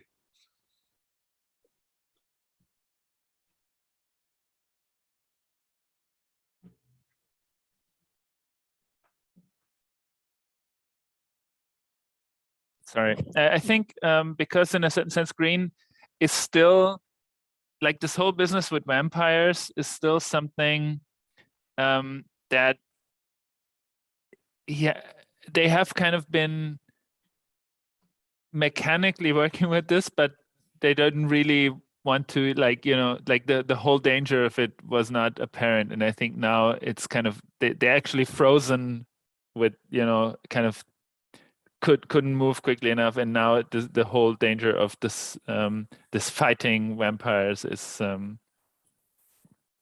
getting They lift you under in the air. their skin. They lift you in the air. You are the three of them swirling and twirling around you, almost like a dance, as they raise you up into the sky. And there's cries from down below as people watch this happen. And they spread your body, much like the dancer atop the tree. They spread your body wide, except they keep going. And you are dismembered on the spot. Your guts and bits of bone and blood splashing down onto the snow. I guess I'm gonna mark a mask. And I think fittingly, I'm gonna mask the cosmic passage. So Mr. increasing sensitivity and reducing reason. Mr. Quinn, you are in this dark hallway. What do you do?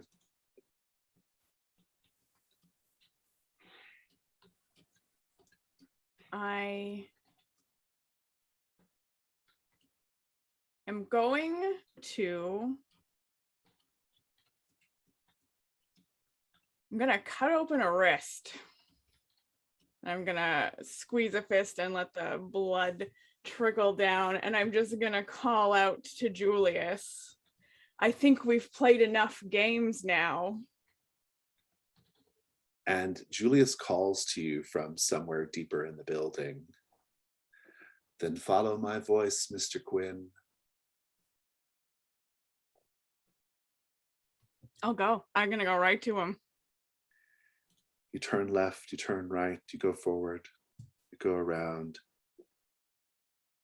and you eventually end up in a large open room. You see Julius, his long blonde hair draped over his bare chest, his tight trousers, tall boots. He's sitting in a chair like a throne in the center of the room. And there are a number of other vampires lounging about him. And he says, I quite love the idea of food being delivered to one's doorstep. I am going to walk up to his throne. I'm going to kneel down, and I'm going to just put my wrist up and offer it to him. Oh, very good. Dr. Safby, do you help Theodora bring this young princeling into Hargrave House? I think he would be. I don't know if he's quite got the strength of personality to tell people that are so well dressed no, especially if it has to do with some kind of scientific pursuit. So yeah, I think he does help. And her driver will also help. And so you're bringing the body in, and once you get the body arranged, perhaps in the lab you've just described, Yes. her driver sets down a large glass vat of blood. She says, now this is a very interesting thing, Dr. Safby. This is blood that does not coagulate. She says, in fact, the blood behaves very strangely indeed in the presence of certain objects, but more on that later.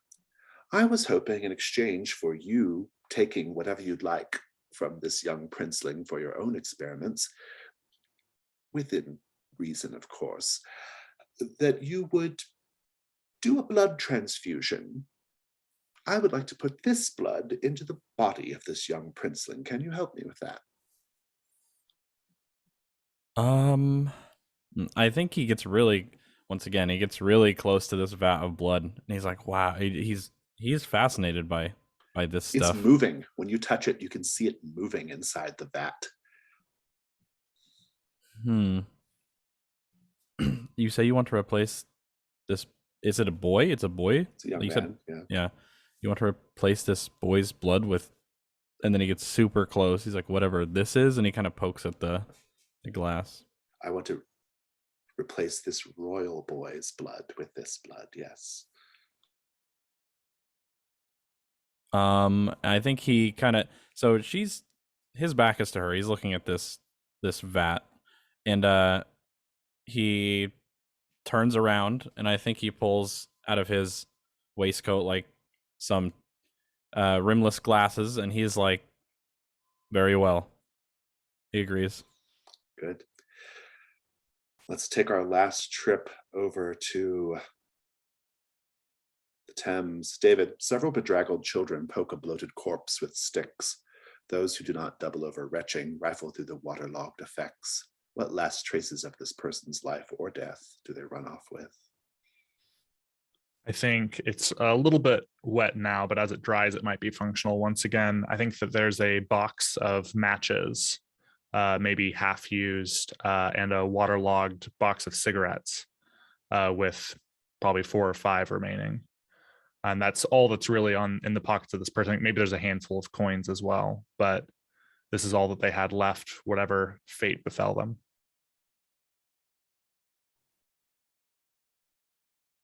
So in the chat, Ambrose, it sounds like you are not going to use the Janus mask. You are going to let the dancer burn alive atop the Christmas tree. Well, when you put it like that, but I think I was realizing that in my eagerness to get to the flashback that comes with that Mask of the Past, I think even more to the themes of some of the story I have in mind for Ambrose. I think his failure here would be more significant. So very well. The killer will escape, of course, because mechanically they are allowed to. But I'm curious, just give us the last little bit of the scene. Like, what are you doing? How are you feeling? Yeah, I think, he throws his bust. It goes very wide. I think the drain condition maybe here becoming a bit more clear that he's kind of exhausted and shouldn't have tried this to begin with. And I think as the tree top alights, slowly the fire makes its way further down the tree. It was a living tree originally, so it is burning a little bit more slowly. There's water in there, but the people at the base are both freaking out because there's a man alive who's burning, and I think at this point has stopped screaming, for they are finally dead. But the people are starting to scatter, to panic, to try to find the authorities. And in all the chaos and the flickering of the firelight, the mysterious Nutcracker has fled the scene, leaving only the torch there lying to the side behind. I think Ambrose, like his feet. Did we describe, is there snow on the ground right now? There is. Yeah. So Ambrose is barefoot. And so as he steps across, his feet, kind of going numb in the icy snow around it. I think he is also like, normally he's fairly upbeat, if a little bit even like befuddled maybe. But in this moment, like his face is just all serious, all sad, as he kind of ignores all the people who are, milling about and freaking out, as he just slowly makes his way over to his bust, which is like embedded in a pile of snow there on the side. And he reaches down and he picks it up and he looks up at the young man burning and just says, I'm sorry, maybe next time. And he like shakes his head and just turns to leave. Take the condition regret. So Green, you mark the Janus mask, so you do not get dismembered, you do not get quartered, drawn and quartered by the vampiresses. You do hold them off instead. What does that look like? I think simple, if that's okay with Mr. Quinn, because I think Green just kicks some rocks into their direction and then just runs away. And I think I want to use the, so because we stopped at Mr. Quinn offering the hand for Julius to drink, and I think I want to use my person Friday to appear in the scene next to Julius with the stake in hand. Oh, very interesting. Well, Quinn, what's happening here?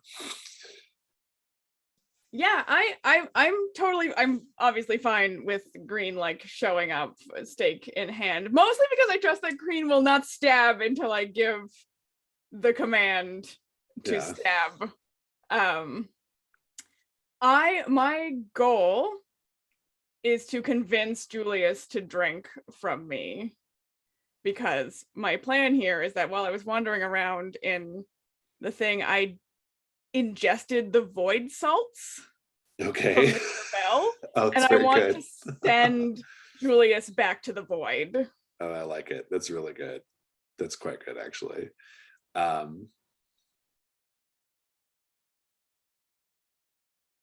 I think that it might be a case of Green having to fight off the other vampires while you do this, right? So Green, if you're ready to combat more vampires, you have my person Friday, so you can put the stake in your personal quarters and mark it now. Let's have that roll first. What are you afraid is going to happen, Green, if you cannot hold off the nest?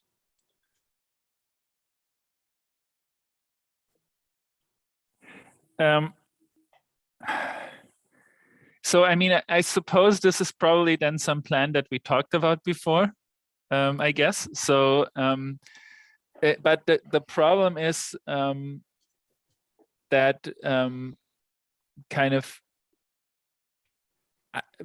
I really just want to hold them off, because my goal is also Julius, in the sense that I want to definitely keep Julius from drinking too much from Mr. Quinn and kind of hurting them. So it's really like we've been back and forth. I don't think Mr. Quinn cared that much about this, but I think Green was always like, no, you have to. It's just a little bit until Julius vanishes or whatever. I don't know how we imagine this, but yeah. So you're keeping scared them that off. Julius is going to go too far, basically. Yeah, with Mr. Quinn. Yeah. Yeah, it's worse than that. You will all both be feasted upon and dead by the end of it. So roll with sensitivity, but you can take advantage because you used my person Friday to add the stake to your personal quarters. With sensitivity? Yeah. Yep. All right. Good that I just marked this. Let's see. That is a 9 plus 1, I guess. So that's probably a 10. Very good. And Mr. Quinn, I would like the night move from you as well, as you betray Julius here with your void salt blood. What are you afraid is going to happen if you mess this up? I'm afraid he's going to drain me and not be sent to the void. Oh, I'm afraid. I think it's worse than that. He drains you, and what's left of you is sent to the void. So roll with sensitivity. Yeah, I think it's still sensitivity. Can I like pitch presence because I'm like trying to deceive him? It's just the rule of the game, and whenever it's a supernatural creature, it's always Fair sensitivity. Enough. Yeah. But you get advantage, so that's good. Right, because of my void self.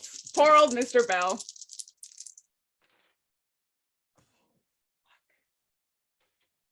That's 6.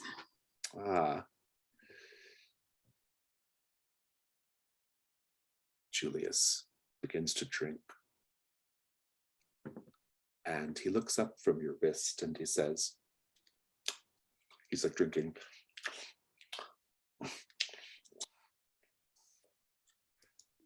He looks up, his mouth stained with your blood, and he says, "You have misunderstood the situation, Mr. Quinn. You've attempted to poison me, but you forget I spent centuries in that place. I have grown accustomed to its taste. And I'm afraid that you are not going to be able to escape this situation. In fact, whatever power draws me to the void is going to transfer to you. It's been very nice knowing you, Mr. Quinn. I appreciate your sacrifice. And I think he whispers. As he whispers the sort of the little thing that they used to whisper to Roman emperors during big public processions, which is, "Remember, thou art mortal." And he drinks you dry, and you find yourself slipping, falling deep into the void.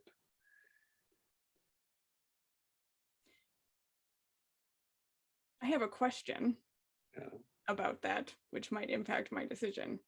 In the void, do I see either any like essence of Mr. Taliford or Mr. Nelson?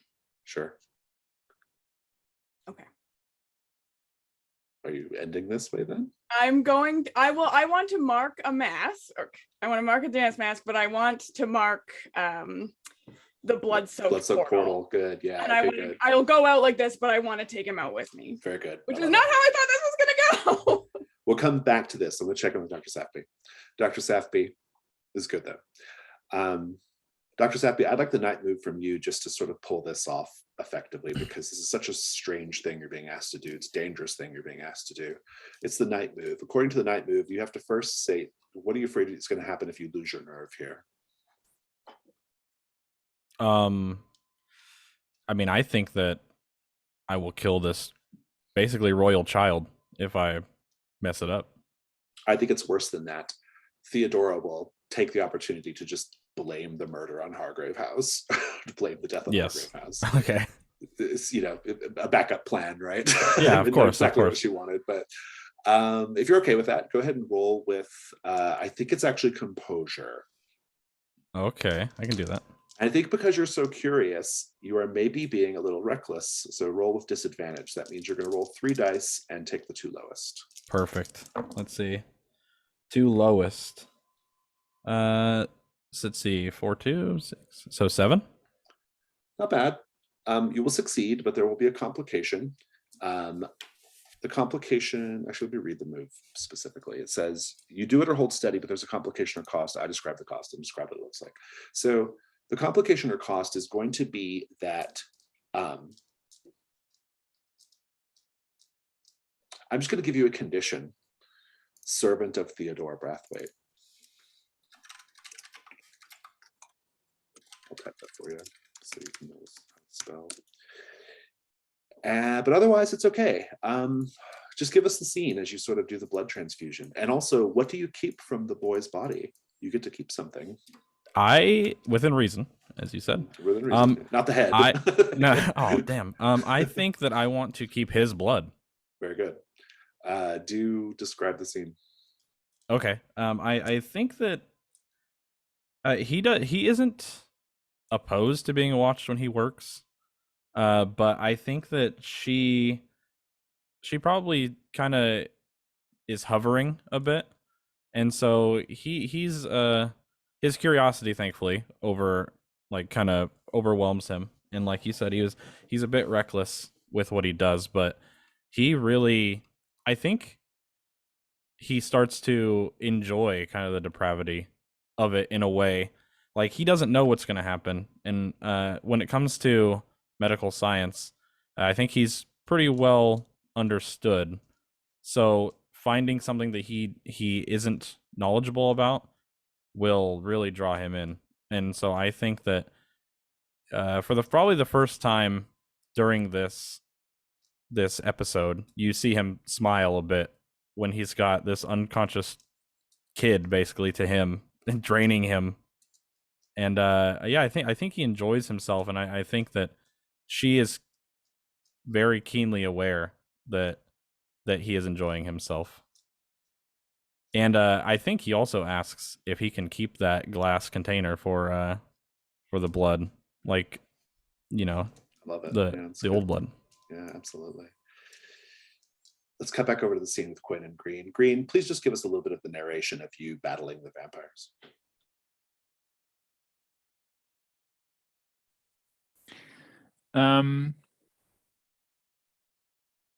I think it's actually, so I don't think green is actually able to kill them or destroy them, but I think they're able to hold them off.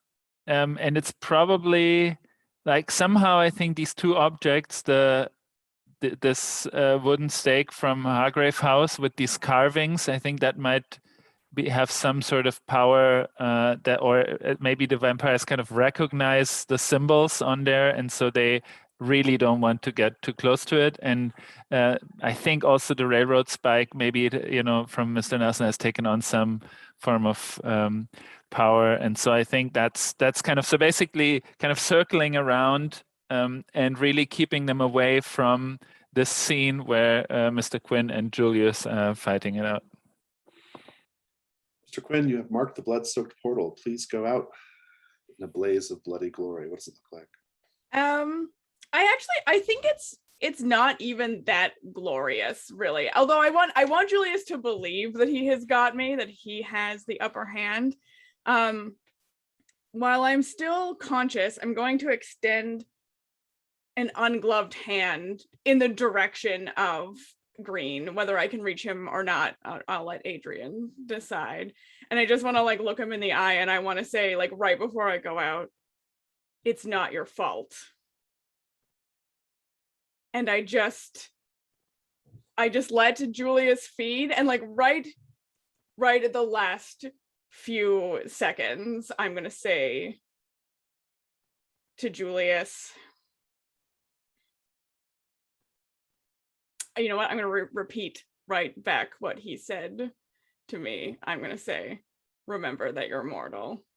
And then we're both gonna go, I guess. I love it. It's great. That concludes the night phase. Thank you all. Let's go to the dawn.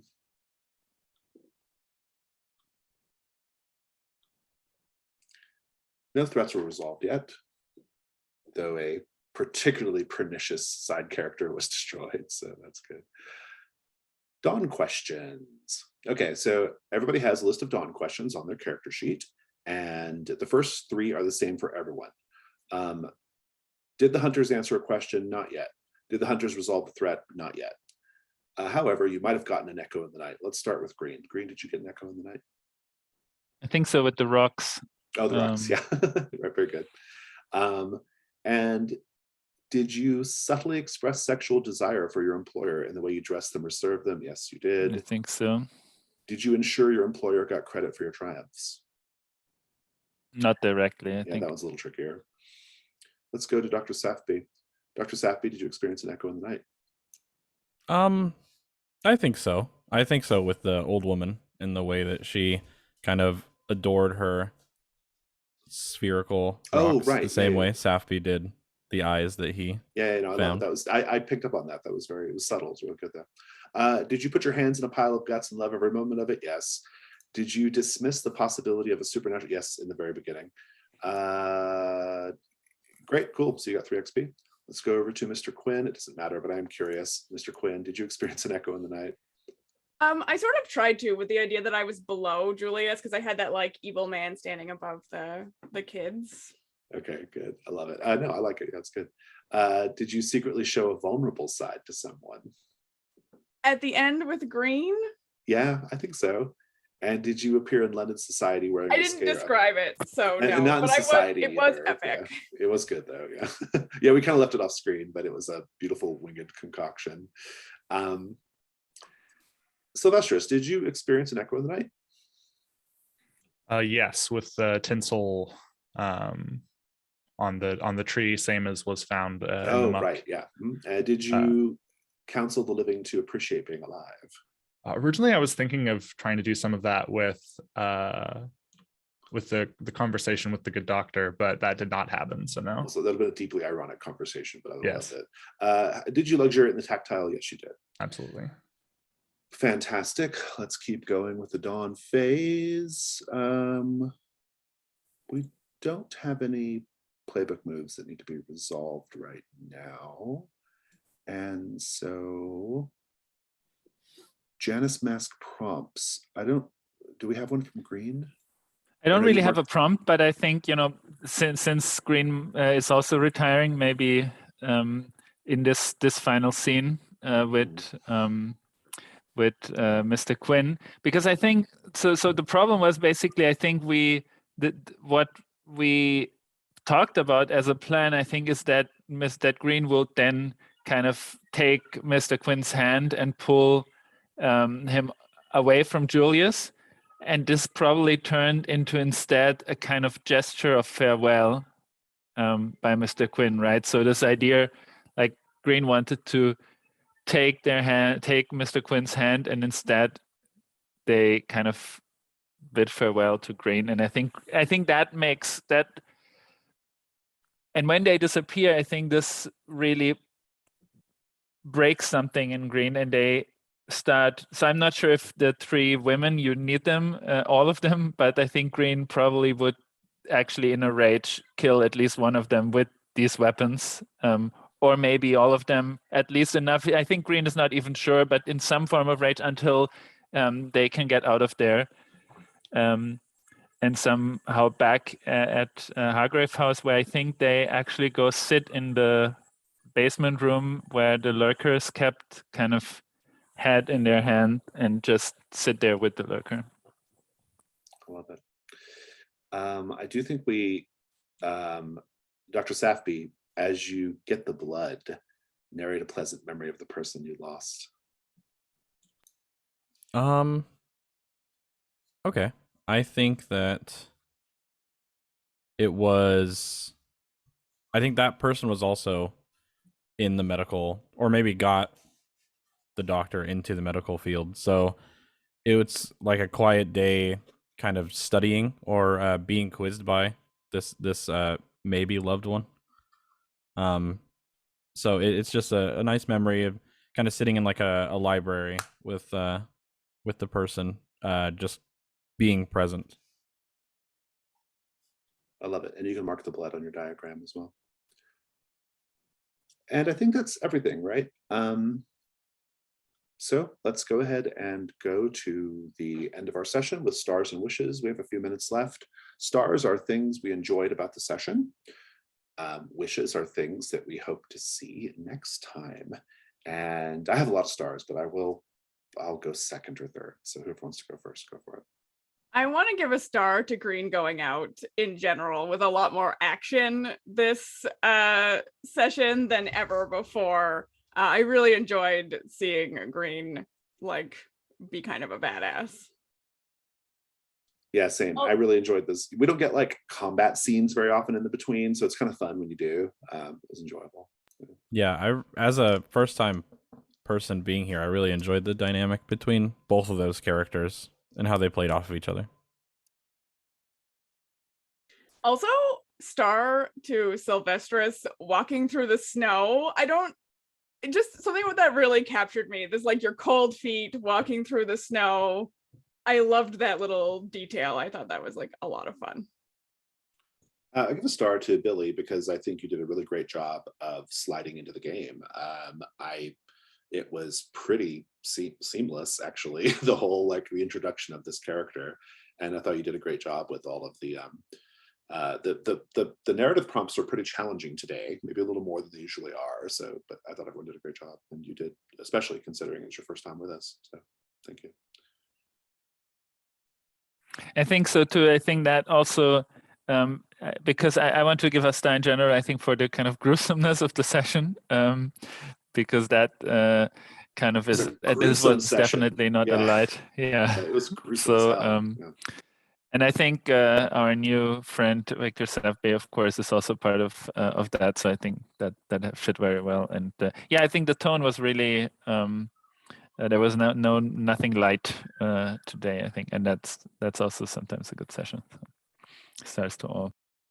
Yeah, the blood and guts quotient goes up a lot when the mother gets introduced to Hargrave House. So yeah, that's I was trying to lean into that a bit. I wanted him to be a little almost off-putting. Yeah, it's good. Yeah, a star for the emerging dynamic between Dr. Safby and Ambrose. Because yes, I loved meeting him very much. Yeah, they're very different people, and I think that how they interact is going to be really enjoyable. So yeah, I can't wait for him to see him again. It's just I'm really excited to about just like, oh, they must have recharged you or something. Like, what's what's going on with this? How's this working? Star for that. Star as well to the whole finale of the Quinn Chronicles, and particularly how that related to Julius. I thought the pull away with returning the line to him was really good. And then with Green, we've seen Green like when he was hunting down the mother of the pigs, of the Fig's pigs. That's right. Yeah. And so we've seen Green take that sort of action, but even then that was like sort of on behalf of Hargrave House, and this was just on behalf of Green. And so I liked seeing that moment for them. I thought that was really good. Yeah, star for the epic finish with Mr. Quinn. I loved it. It was so good, and I like that. That's how Julius went out too. I mean, it was really interesting how the last two sessions, Mr. Quinn has basically been sort of like tying up loose ends, right? Like for Hargrave House, which is really cool. And I like how you sort of brought it back to like this like trio of Mr. Nelson and Mr. Taliford, our other two retired characters, and you. Together in the void, doing whatever you're doing. It's like getting the original gang back together, and it was a great way to finish. So enjoyed it. Also, star to the ability to do that. I came into this, I think we were all expecting that I was gonna end up scarring the reflection and retiring that way. And that was also like fully how I intended it to go. And we just ended up in a situation where the game still let us have an out, but it was very different than what was. No, the Bloodsoaked Portal was the right move there. That was the absolute right move. Like in the moment, it was the right thing to do for sure.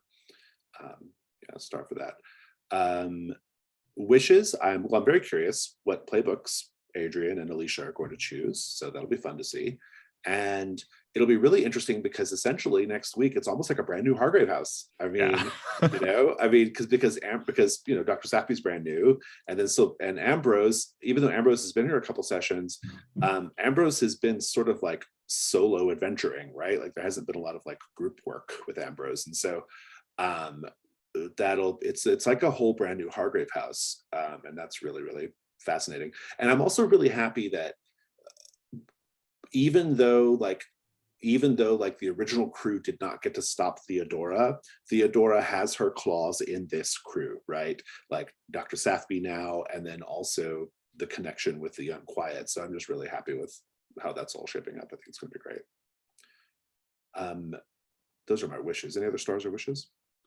A star for me, for Ambrose, for like, I was obviously a little intimidated playing the game. So you kind of bringing me in at the forefront really made it a lot more comfortable, and everybody for making it very comfortable and easy to play. I didn't feel pressured or anything like that, so I really appreciate that. Yeah, I thought you did a wonderful job. I run a lot of games myself, and so like I know how much like bringing new players, if you have an ongoing story, how bringing them in is just so important to them and also just like to the game you're playing. So we're happy to have you for sure. Yeah, and a want is obviously I really want to see Dr.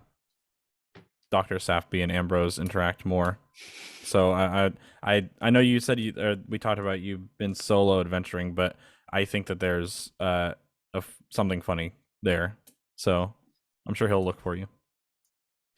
Yeah, I think Ambrose doing a lot of solo stuff was partly an outcome of the fact that there was already sort of this pre-existing dynamic with the old group. And there were characters wrapping up their stories when you arrived, right? Yeah. So and so he sort of like was on the edge. But I think now as we're getting almost an entire, like pretty much a whole new group, then it's going to be, we're just going to create a new dynamic. I'm excited for that. I think already the sort of dichotomy with Dr. Sathby, rational doctor, and Ambrose Sylvestris, a ghost.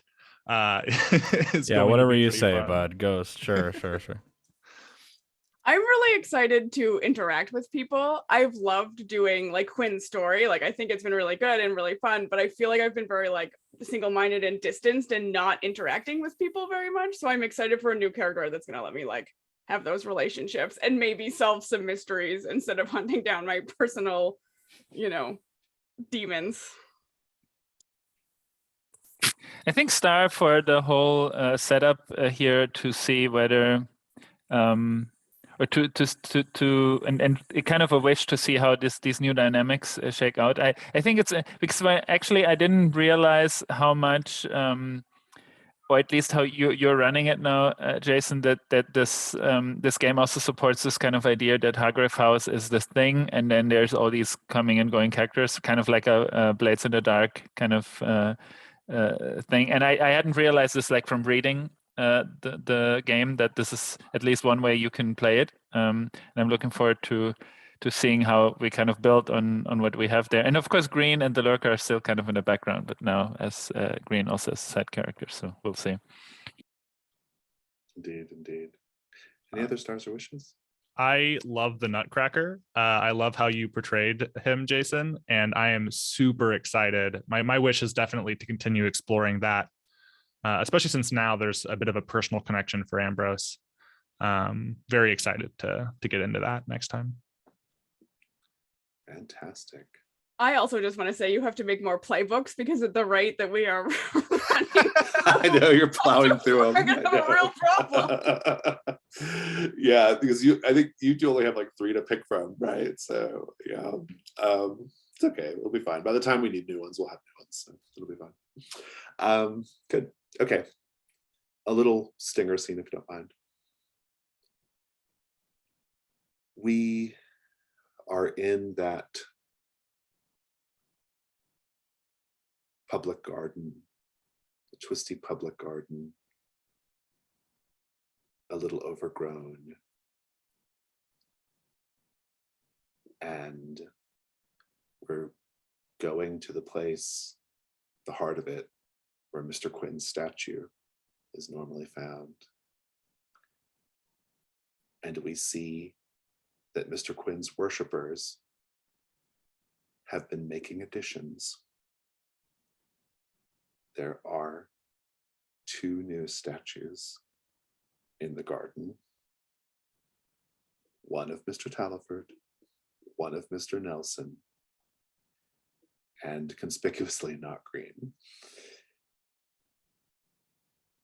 And that's it. I'll see you all next week.